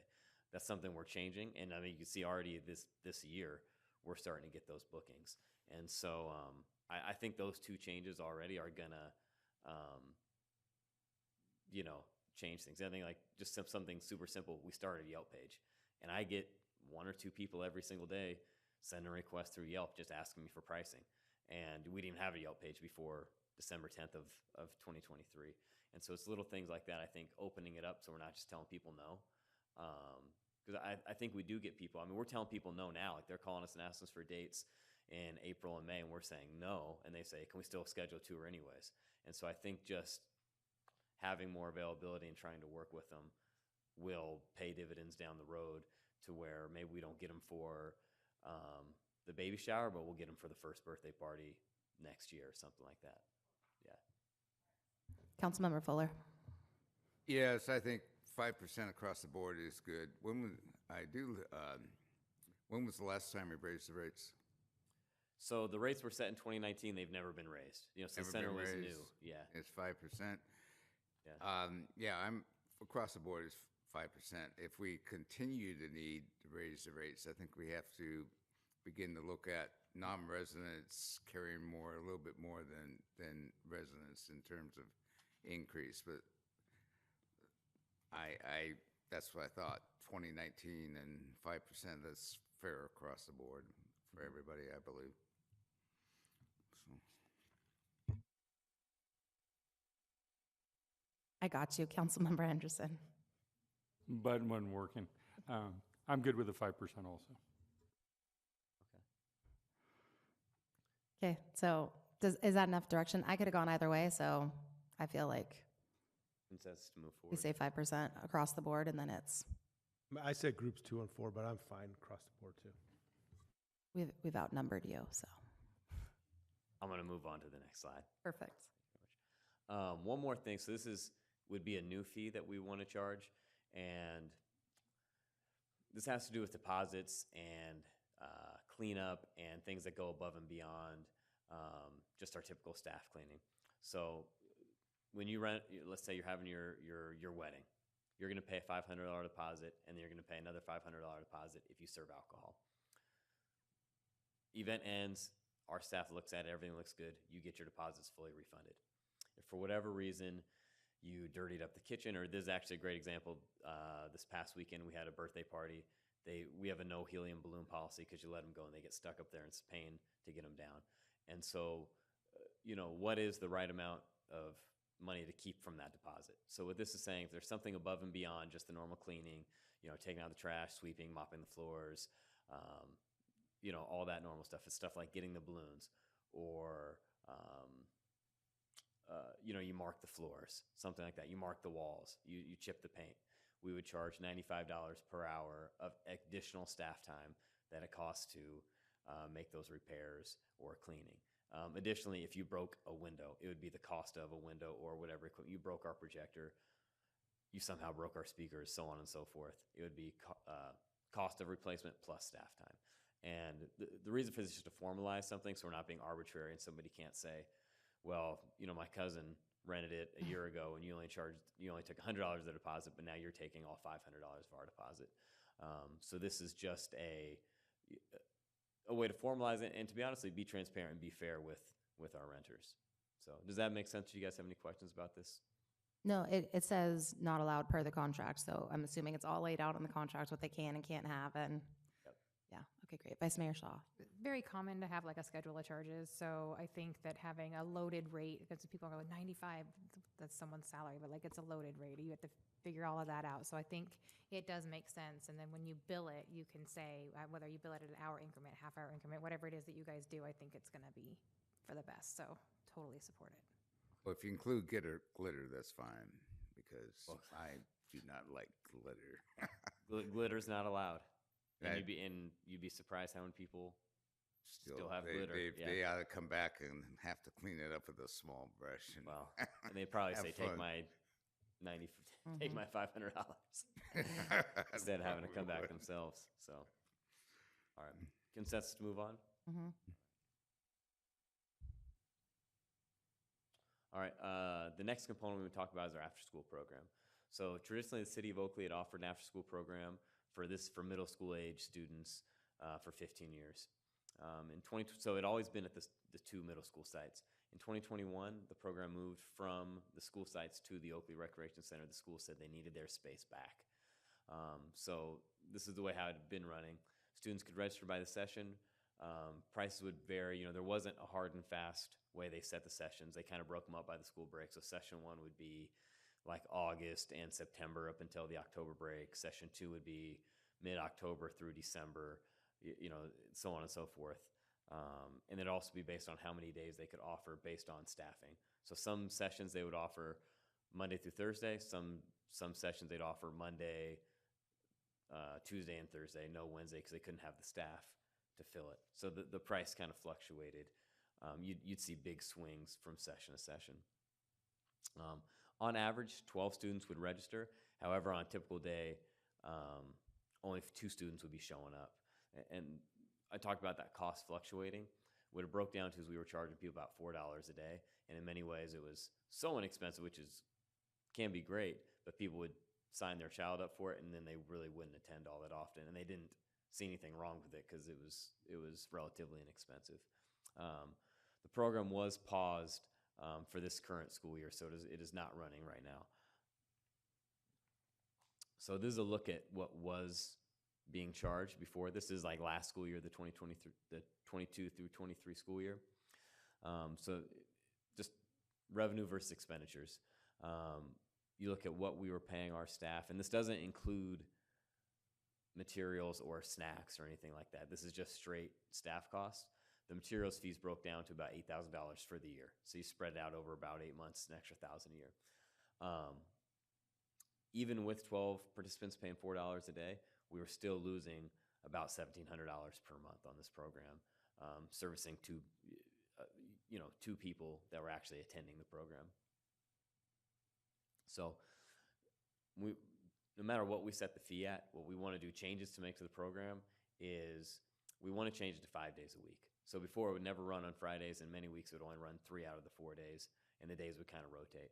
So we want to be committed to staffing, so our parents, if they're going to sign their child up for this, they know that they have somewhere to go after school. Because I think many times people were thinking, if I have to find somewhere for my kid to go 2 days a week anyways, it's not worth it to sign them up for all 5, for the 4 days. So it would be a 5 days a week program, Monday through Friday. We would allow people to register on a monthly basis. The fee was set for 3 months at a time. We think if it's just a month, it'll be a lower cost, so they can try it out. They like it, they can keep coming. If they don't like it, they can move on, and it's not so much upfront cost. So, and then we also want to, get your feedback, but I think there's a balance between making it affordable for the residents, for the families, but then also balancing the cost for it as well. So we laid out 2 options. Option 1 would be keep it the same as it is now. That would break down to roughly $86 a month for residents. Option 2 would be to double that, and that would be $172 a month for residents. And essentially, this would be about 50% cost recovery. Option 3 would be, we mapped it out, $13.50 a day would be 100% cost recovery. That's what it would cost just for us to cover our staffing. So that's there for you guys who want to get your feedback and get your thoughts, and also answer any questions you have. Councilmember Meadows. Yes, sir. Has there been any feedback this year not having the program? Yeah. Since I started in October, I haven't gotten one inquiry asking us about the middle school program. Our staff told me when initially they announced that it wasn't coming back, there was, I said roughly between 5 and 10 families were inquired about it. But it does not seem that anyone was, we're not getting caught. People don't seem outraged by it.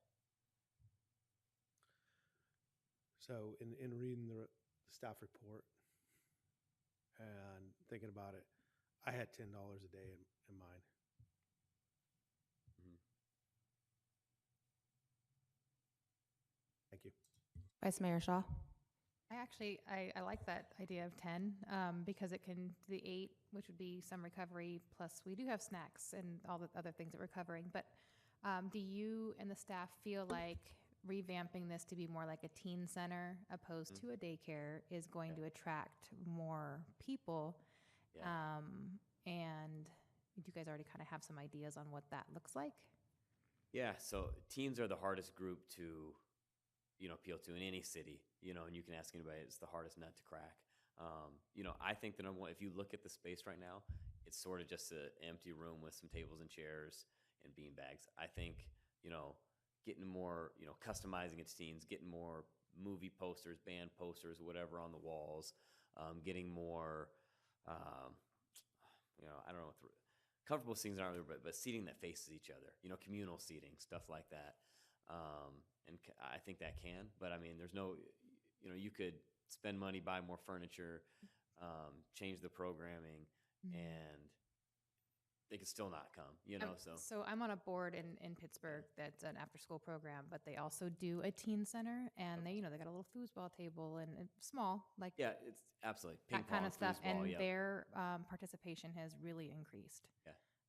The parents feel like it's a safer place for them to be after school while they're at work, and we've seen the attendance triple. And it was already a pretty well-attended program, so I do think that's going to be really good. So I'm $10 a day, though, I think is also still very reasonable and will help with the costs. Yeah. Councilmember Fuller. Yes, what would get, it's $172 a month, 5 days a week? This would all be for 5 days a week. This is assuming 5 days a week, yep. And 21 and a half days per month. And what would be the age range? This would be sixth graders would be the entry. This would be 6th through 8th graders. So roughly you're talking like 12 through 14, 15-year-olds. 11. I think I have that right. 11, yeah, sorry. My seventh taught grader middle will- school. My daughter's 9. That means she's going to be in middle school in Yeah, I taught, 2 years. but they're a lot of fun, but you need a lot of patience. But the thing that's what I'm thinking is, okay, we're enrolling kids Mhm. and they're not showing up. Mhm. And usually that means because they're out with their buddies and Mhm. parents don't know about it. That's a worry because we're charging money. Who knows? I mean, the parents, they come in and, oh yeah, I was here, and you know, they were actually out doing what they do out in the park with no supervision. So that is a concern. Adding 1 day a month or 1 day a week is 4 days. That's $32. That's about the way it's gone. We're still pretty much 86 a month. We're just adding 4 more days, which is at $8 a day is pretty much 172.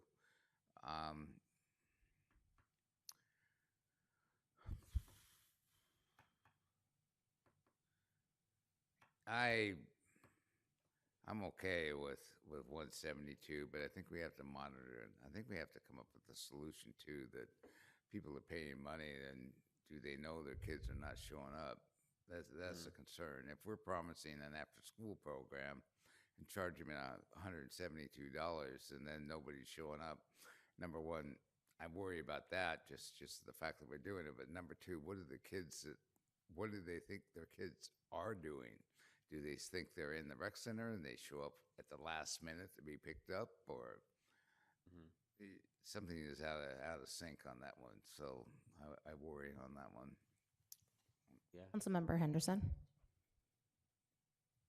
I agree with Councilmember Meadows. $10 sounds reasonable. Okay. I like the $10. So this is probably the number one thing that I hear. I mean, I'm a sports mom. I've got all the teenagers around us, and probably the number one thing that we hear is there's not enough for the teens to do. There's not enough for the teens to do. So I guess I think this is a great idea. It also, at the $10 a day, it's going to open up, like, as a sports mom, we're all paying way more than even this $290 per month for sports.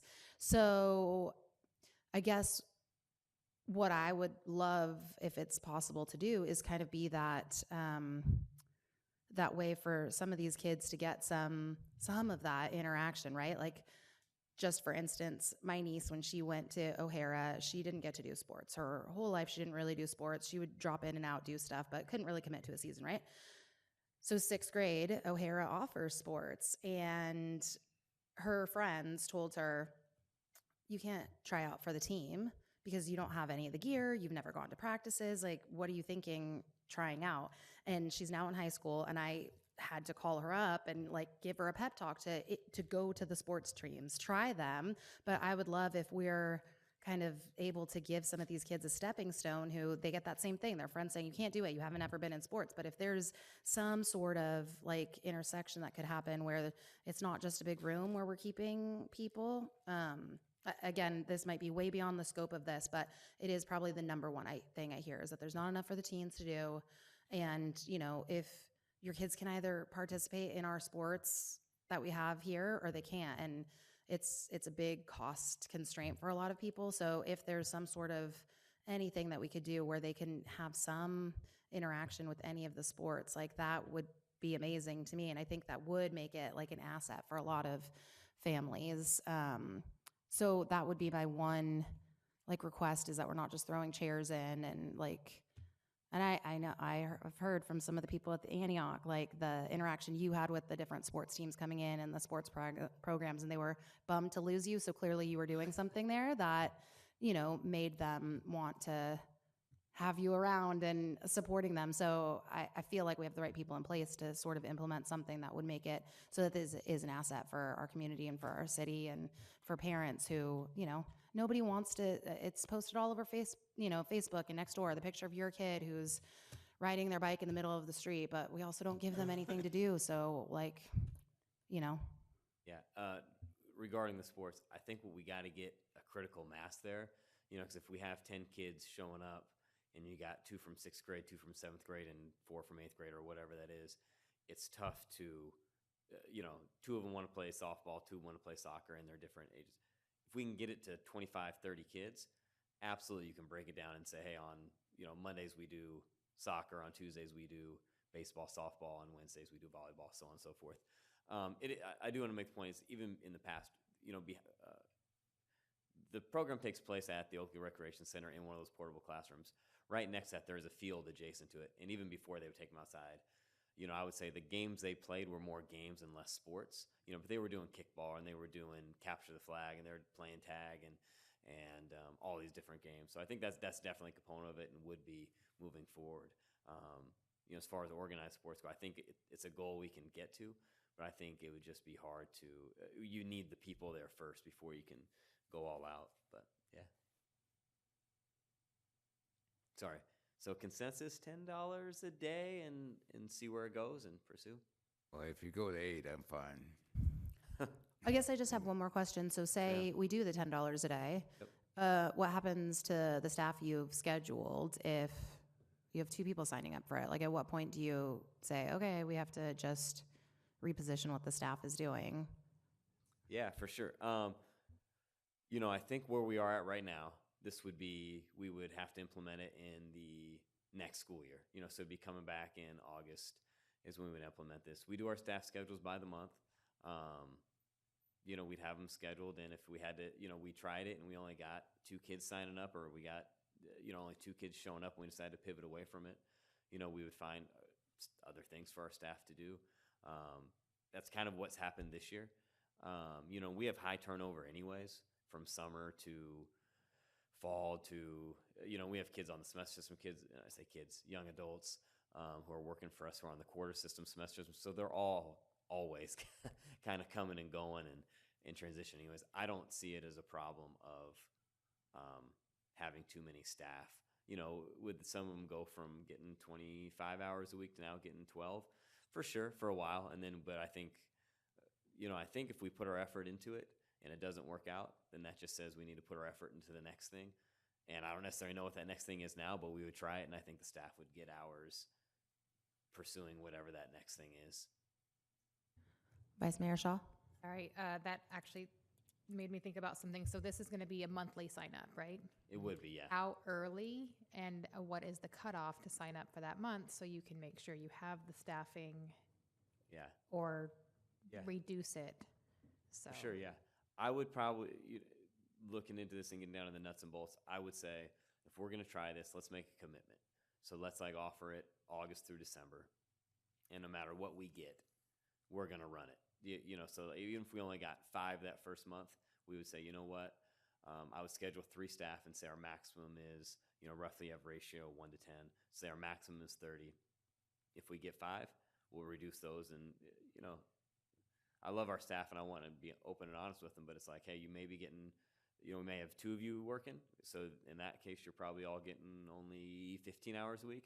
And if this program blows up and it goes well, you know, that also gives them motivation to make it as good as they can. 3 of you are going to be working every day and you all get 20 hours a week. You know, so I think we would make a commitment and say, hey, we're going to try this. We're going to give it our best effort. And no matter what, we're going to staff it from August to December, let's say. And then, you know, come November, we'll reevaluate. If it's gone well and numbers aren't, you know, steadily improving, then I think in November we say, okay, let's give it, you know,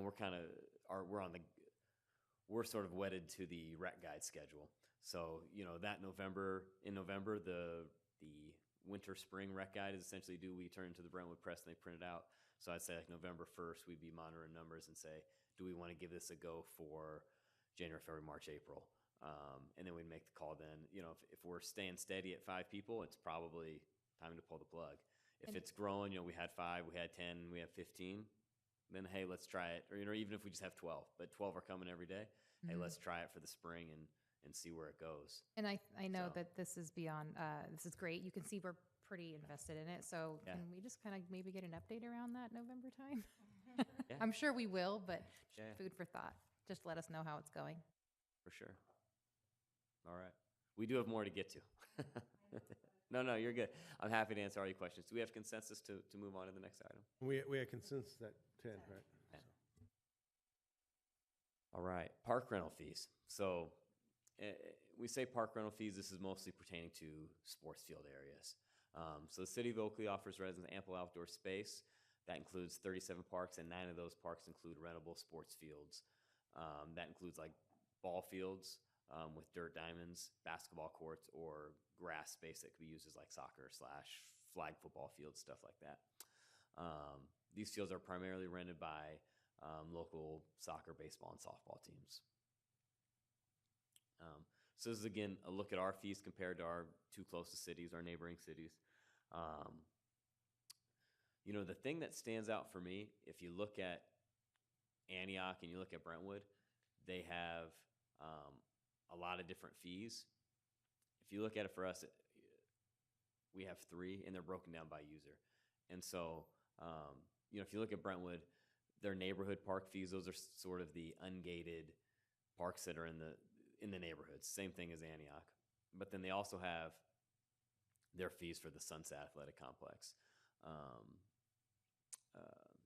Same thing for Antioch. Their community park is their big complex. So it's just something to look at. We have a very affordable rate for our residents to use our fields. You know, if you look at Brentwood, they're only charging $9.50 a day. That in many ways, that's cheaper than our $7 for their neighborhood park fields.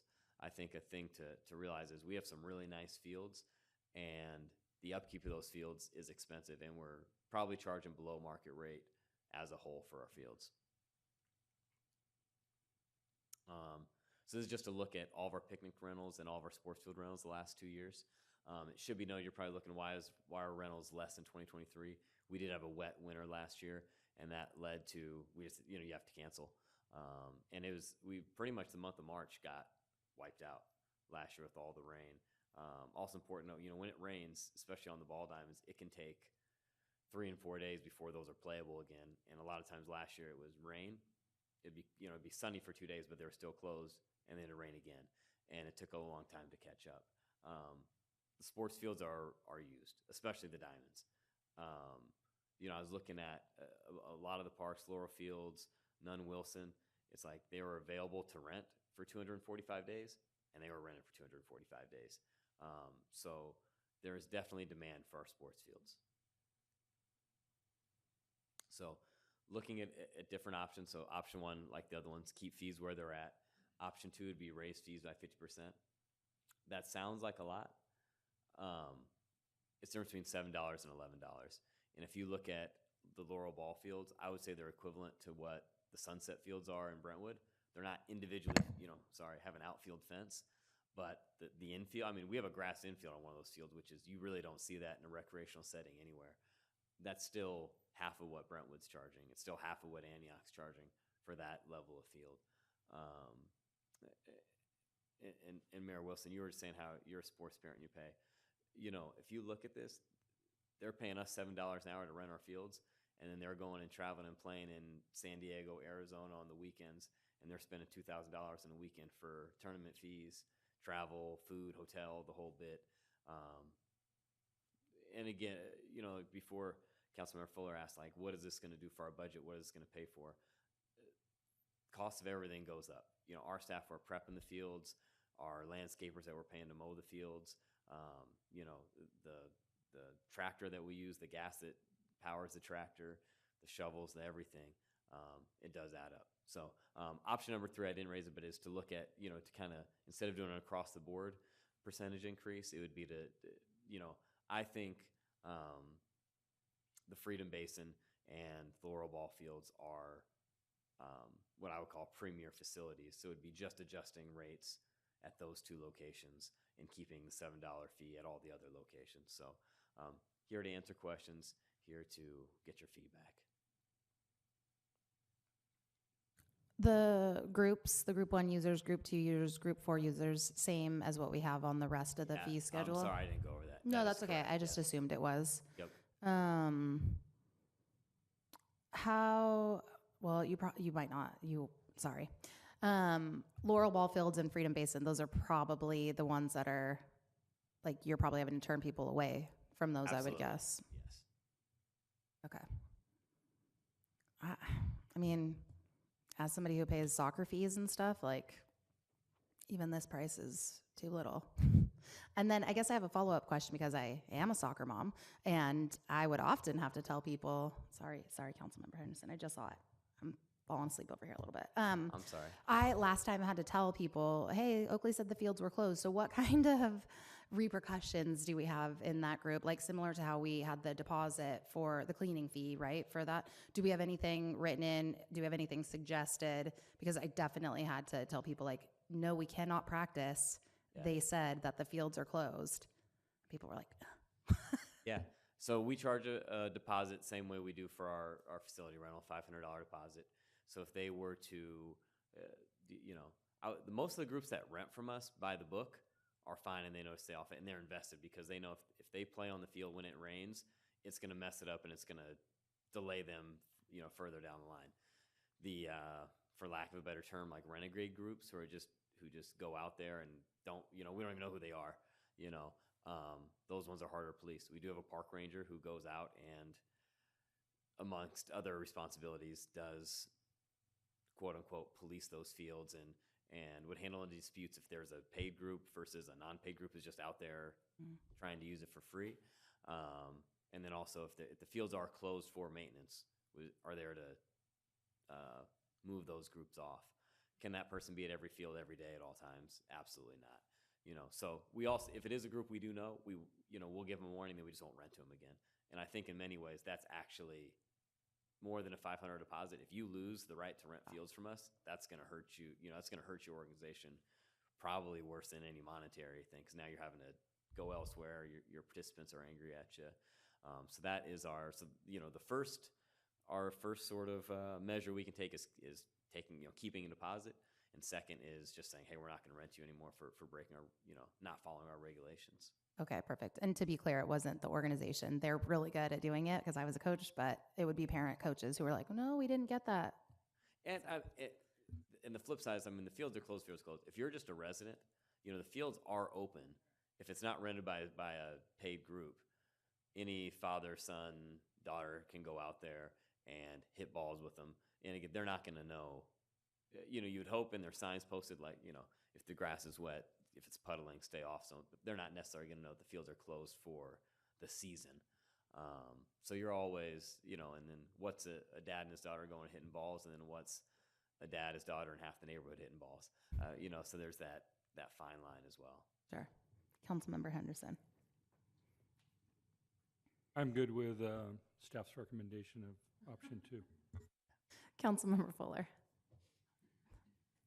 Yes, I understand what you're saying, but I'm not ready to raise it 50% for everybody. I do agree that club teams, I have really a lot of love. I don't have a lot of love for the club teams. They're highly discriminatory, they're cliquish, they're just like you said, come on over for a club, afterwards, and we'll have a barbecue and go down to San Diego and play another club team, and they are putting out a lot of money. I don't mind charging them more than $11 an hour. If they're going to play club, we know right away that it isn't open to the public. Yeah, I'm sorry to cut you off. Yeah, I will say we do rent to, like, East County Little League is probably our number one renter, and they are what I would call recreational organization. They're mostly in Oakley. Their games are all in Oakley, but we do have, 15 other, like, would you call travel ball, East County diehards. I lose track of all of them. And so there are, it runs the gambit. Wasn't quite finished yet. I'm sorry, sir. Go ahead. They, so if you come up with something for the club team, and charge them more, but I go by the ball fields regularly, and I go around. They're well used. They're what I would call diversity, equity, and inclusion. They are operative. They seem to be functioning well, and I don't want to penalize them. And clubs do. I mean, we know what clubs do. They go down to the little AYSO and scarf up all the players that look like they fit into their clique and can play, and bring them on over with their money. And for that, they're doing a disservice for everybody else. So I'm right now, until you can come up with a fee that's charging appropriate for privileged teams, I guess is a better one, and for the everybody in the community, I'm not ready to raise those fees. So I'd stay option one until that's resolved. Councilmember Meadows. The club teams play a purpose. There's a lot of kids that play, including my daughter when she was in soccer. I'm okay with staff recommendation. Yeah, as somebody who runs a nonprofit that fundraises for sports, those club parents are not necessarily privileged. They just want to give their kids whatever they can and often work their tails off to do that. So I'm not ready to say that. However, all of that being said, the prices are fair, commensurate with what we have going on in neighboring, and I don't think this is going to detract anything. And unfortunately, in all of our cities, sports fields are always going to be the things that people need. So I think we need to recover our costs. So I'm great with staff recommendation. Me. All right. So say I don't like club teams, let's charge them more. I think that's just not right. So I am with the staff recommendation as well. I think that these ball fields are used, whether it be by a club team, a local team. It's somebody just, wanting to try it out for the first time. We have user groups for locals and all that. So I think that we have beautiful facilities, and I'm ready to, make sure that we have the money to upkeep them, and the fees are still very reasonable. Do we have staff consensus? Okay. All right, next, moving on to summer camps. Summer camps were really a bright spot for our department. So obviously it took a break during COVID. 2021, they offered on a limited basis. You had kids like standing hula hoops where they couldn't get outside their personal space and stuff like that. 2022, they came back in earnest. That also coincided with the implementation of the ARPA funding. And so the last 2 summers, 22 and 23, we've allowed each child can take 1 week of summer camp for free. The numbers have borne this out is there's a ton of demand for it, especially at the rate we charge. So in a typical week, our maximum we can take for our facility is 90 children. So typically we have 90 kids signed up every week, and most weeks we have 90 or more on a wait list. We are currently charging $75 a week for residents, $85 a week for non-residents. Our budget, that brings in $33,000 in revenue, and our expenditures are more than double that, $68,000.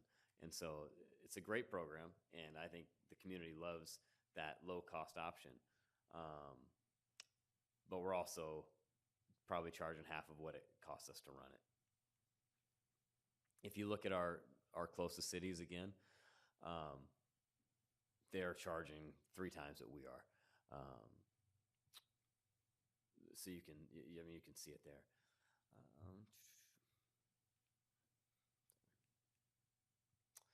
This is sort of, this is a comparison of fees. So right now we're charging $75 a week per child. Net, we're negative $34,000. If we raise that $25, we'd still be way less expensive than our neighboring cities, and we'd be net 23, and it goes on. Essentially we would have to charge $150 a week, which is actually still much less than our neighboring cities, to be in full cost recovery. So, and raising revenue doesn't necessarily mean it's just money going back into the coffers. There's things we can do for the camps to make the camps better. Right now, only the essentially teenage kids, the oldest group, the core group, they go on field trips. The other groups don't. We usually bring in like a magician or Lindsay Wildlife Museum or someone in, no, like someone in to do, last year they did bubbles, like this bubble company that comes and shoots bubbles all over the place. So we bring people in. With more revenue, we could bring more, what we call presentations in, make the camp better. We could have more staff. We could buy more equipment, so on and so forth. We could have the younger kids go on field trips. You know, there's a number of things we can do. You know, another thing I thought about is our camps go from 9 a.m. to 4 p.m. It doesn't, you know, if someone's a working parent, that doesn't provide them an option to drop off on their way to work and pick up on their way home. So charging more, you know, you could build that into the fee, or there's also an option for a separate, you know, sort of an add-on program that's extended care to where you pay an extra, whatever that is a month. I put $50 a week, and that would allow you to drop your child off. You know, we're not promising you the same sort of instruction and action-packed, you know, games and activities from those extended hours, but we will watch your child. They'll be in a room. There'll be games. They'll be able to interact with other kids. We'll take them out and we'll do activities with them. It's more of a free play sort of program, but you have a place that you can drop your child off in the morning and pick them up as you come home from work. So we're not just missing out on those families who are working families. So the options we listed here are keep them at $75 a week, raise to $150 a week, which again wouldn't be full cost recovery, but it is generating more revenue. And then option 3 would be essentially full cost recovery. And then there's the additional extended care option and options to look at. So questions you guys have regarding summer camps? Councilmember Meadows. Yes, sir. What's the break-even amount? We would have to charge $150 a week to break even. Okay, and so in this option 2, this for Oakley residents, what about other cities' residents, non-residents? Yeah, typically we charge $10 more for non-residents. I don't think that's enough. I mean, if our break, what's other cities charge? Non-residents? Above $200. Then you know, we need to be $200. For non-residents, you're saying? Non-residents. Yeah. I don't know, and I don't know where this is written, but typically we charge whatever, like our policy is, non-resident fees are whatever the resident fee is plus $10.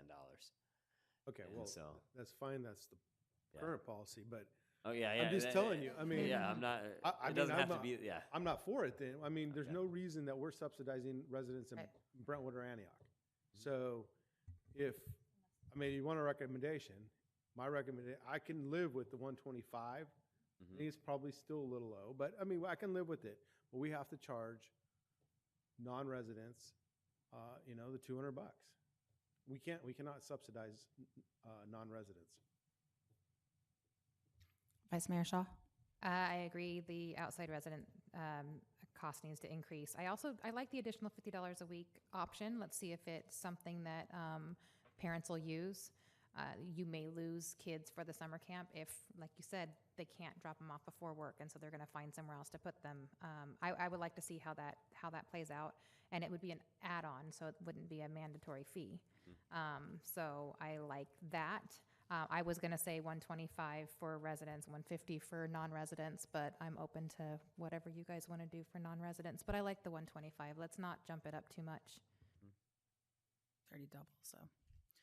Councilmember Fuller. Yes, non-residents, I don't know if 200 seems like pretty much, but I keep the residents the same. It's a $50 a week increase, which is about $200 more a month. And we still, we're here to serve the community, and this is Oakley. I don't even want to look at Antioch and Brentwood said, well, this is it, so we got to pay more. And it's there. If we're losing money, sometimes that's why we're here. We lose money on the police department. We lose money on road paving. We lose money. That's what we're here for, to provide services that wouldn't. And I don't object to paying $34,000 in public tax money if we're taking care of 90 kids for how many weeks? 5 weeks per summer. For 5 weeks. It's worth it, I think, for the community. So I'm not going to get into other communities, but I'm just, again, everybody's raising it. But when you try to start breaking even, that means you got to start shoving people out, and that's not good, especially at $200. That's $200 in 5 weeks. That's $1,000 Yeah, more 1,000 for a the summer, family. yeah. That's if you're in the lower socioeconomic areas, your kid's going to stay home, or I don't know what they're going to do. But I think it's worth it for us in the community. Councilmember Meadows. Maybe I should repeat again what I said. I support option 2 for our residents. For non-residents, those are people that don't live in Oakley but want to use our programs, we should not. Thank you. You were loud, I didn't know. I've done that before. Okay, I support option 2 for our residents. Yes, it's an increase, but it is still below break even. So we are still subsidizing. For non-resident children wanting to participate in our programs, there is no reason that we should subsidize them. And if we can charge them $200 a week for non-resident children, then that's what we need to do. Our Oakley taxpayers aren't here to subsidize the residents of other areas of East Contra Costa County.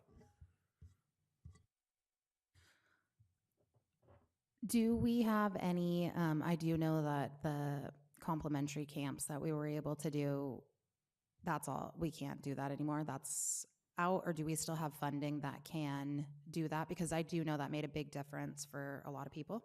I believe we still have funding for this coming year. Okay. Through ARPA. So we still do have the summer camp funding. Okay, so even if we jumped up double. We wouldn't have as much. Okay.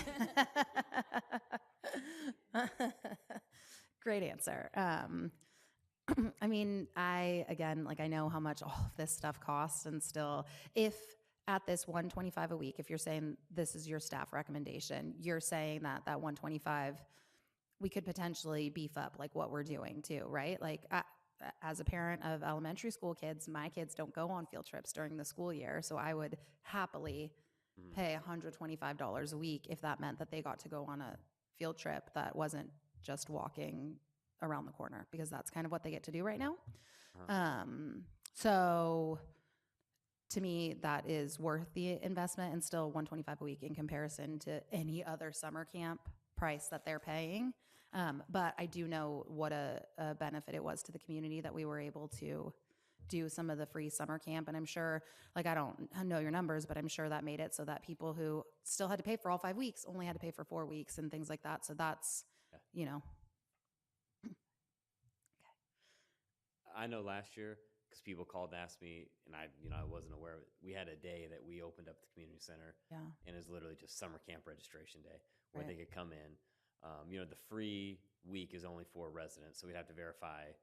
It's like we'd have like one person verifying residency, and one person registering people in, and one person just sort of answering questions. And so there was such a demand last year, and part of that's the ARPA funding. But even without the ARPA funding, it's still at $75, it's as good a deal as you're going to get. At $125, it's still a good deal. And again, do we know how many are non-residents who are coming? Like, would that 200, even if it's just like 5 kids, do we have any kind of sense of how many are residents versus non-ish? I don't. I didn't look at resident versus non-resident for this study. I would imagine if we raise it to $200, we won't get very many non-residents, which is fine. This, that, or the other. It's just the reality of it. I think if you were, I know from working at ANAC before, we typically had space every week. So I think if you're a non-resident, you would just go where there's space. And especially, I know here, I would imagine it's going to fill up. Yeah. The first week camps are available to register, I imagine it's going to fill up. Okay, I mean, I'm good with the staff recommendation while it's double. I think if we're saying that there's going to be better programming too, and then I also like the additional $50 a week. Less than double. $50, doubles $150. Oh yeah, okay, all right. It's late, you guys. It's late.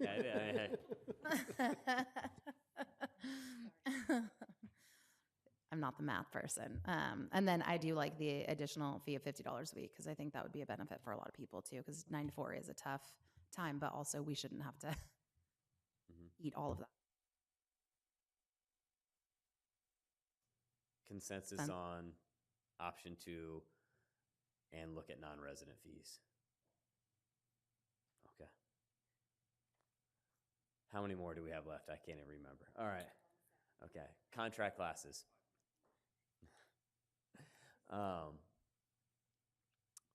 So we offer contract classes. We work with essentially specialists in their field, art teachers, dance teachers, karate instructors, to offer our residents sort of enrichment programs. This is just a look at the percentage split we have with them. So industry standard is anywhere between 50 and 70%. So right now we split it 70-30. So the instructor keeps 70% of the fees that are charged. The city keeps 30%. What the city provides is a space, a room in our community center. We promote it in the recreation guide through social media, through our website, and then we take payment and we take the registration fees at the end of the class. Instructor gives an invoice. We give them 70% of the money, of the registrations we take in. You'll see 80-20 for virtual. The only virtual class we have is driver's ed, and that's because we don't provide a building, space for them. We're just the intake and advertising. So a look at what the neighboring cities charge. Brentwood also charges 70-30, Antioch is 60-40, Dublin 60-40. We're right in line with what everybody else is charging. I will say, by giving the instructor more, a higher percentage, they typically charge less. We can't tell them what to charge. There is a fine line of, maybe 10 years ago, the state passed laws where a bunch of these people were employees and they were getting paid an hourly wage. And so we can't, there's certain things we can't let them store their stuff here. We can't tell them what to charge. We can't tell them when to do it. They can propose it to us and we can accept or deny it. So there's no guarantee that what they're going to charge. But generally speaking, if we changed our rate to where we keep 40%, they would probably just pass that on to the customers and charge a higher rate. So staff recommendation is keep it as is, but right now this is not in our fee schedule, so this was kind of to get, your input and what you guys want to do, and also answer any questions you have. Sounds good. Class refund comparison. So currently we charge, if you sign up for a class, whatever it is, if you request a refund prior to 2 weeks before the start of the class, you get a refund with no charge. Once you're within 2 weeks of that class starting, we charge you a $38 processing fee. Most of our classes are $75 or less. So charging a $38 processing fee is really high. It's much higher than any other cities are charging. I believe when this was instituted, they looked at how much time does it take for our staff to take the request, go into the computer system, make the change, and then finance has to issue them a check or a credit card refund. I understand that it takes, those are hard staff costs. At the same time, I feel $38, when you're on the phone with somebody or in person with somebody and they say, hey, and we still give, if they break their arm or something, we're giving them a full refund. But, they changed their mind or they found out they had soccer practice these days or whatever else, and you tell them, hey, we're going to charge you $38 processing fee for a $50 class, they're just deflated. It's not great customer service. Our recommendation is to modify our policy. So any refund that's requested prior to 5 days before the start of the class would be a $12 processing fee.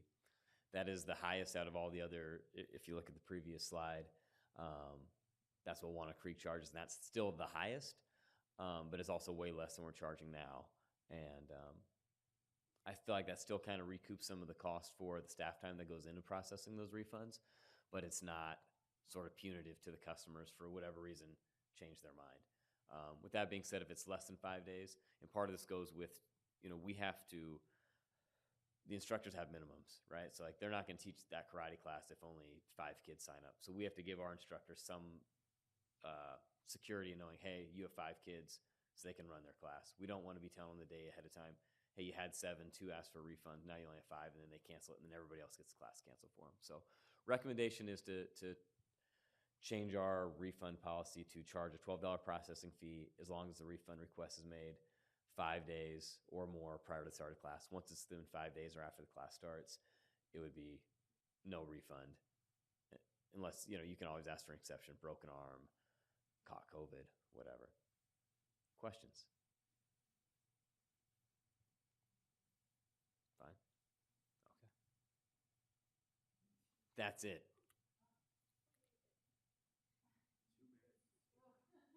Is that... Any other questions just about our department and or for me in general? No? Sounds good.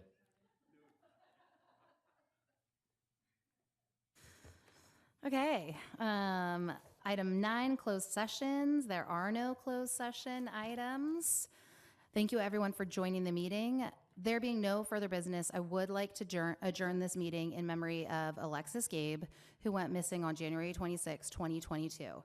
Please consider participating in their day of kindness to make this a day of happiness instead of the sadness that's surrounding her missing and her consequential decease. I would also like to adjourn the meeting in memory of Bruce Connolly, who recently passed away. Bruce was an Oakley council member from 2005 to 2010 and served as mayor in 2008. So just go out there and do nice things for other people in their memory, because they did incredible things, were incredible members of our community. The next regular meeting will be held Tuesday, February 13th, beginning at 6:30 p.m. here in the council chambers. Meeting adjourned.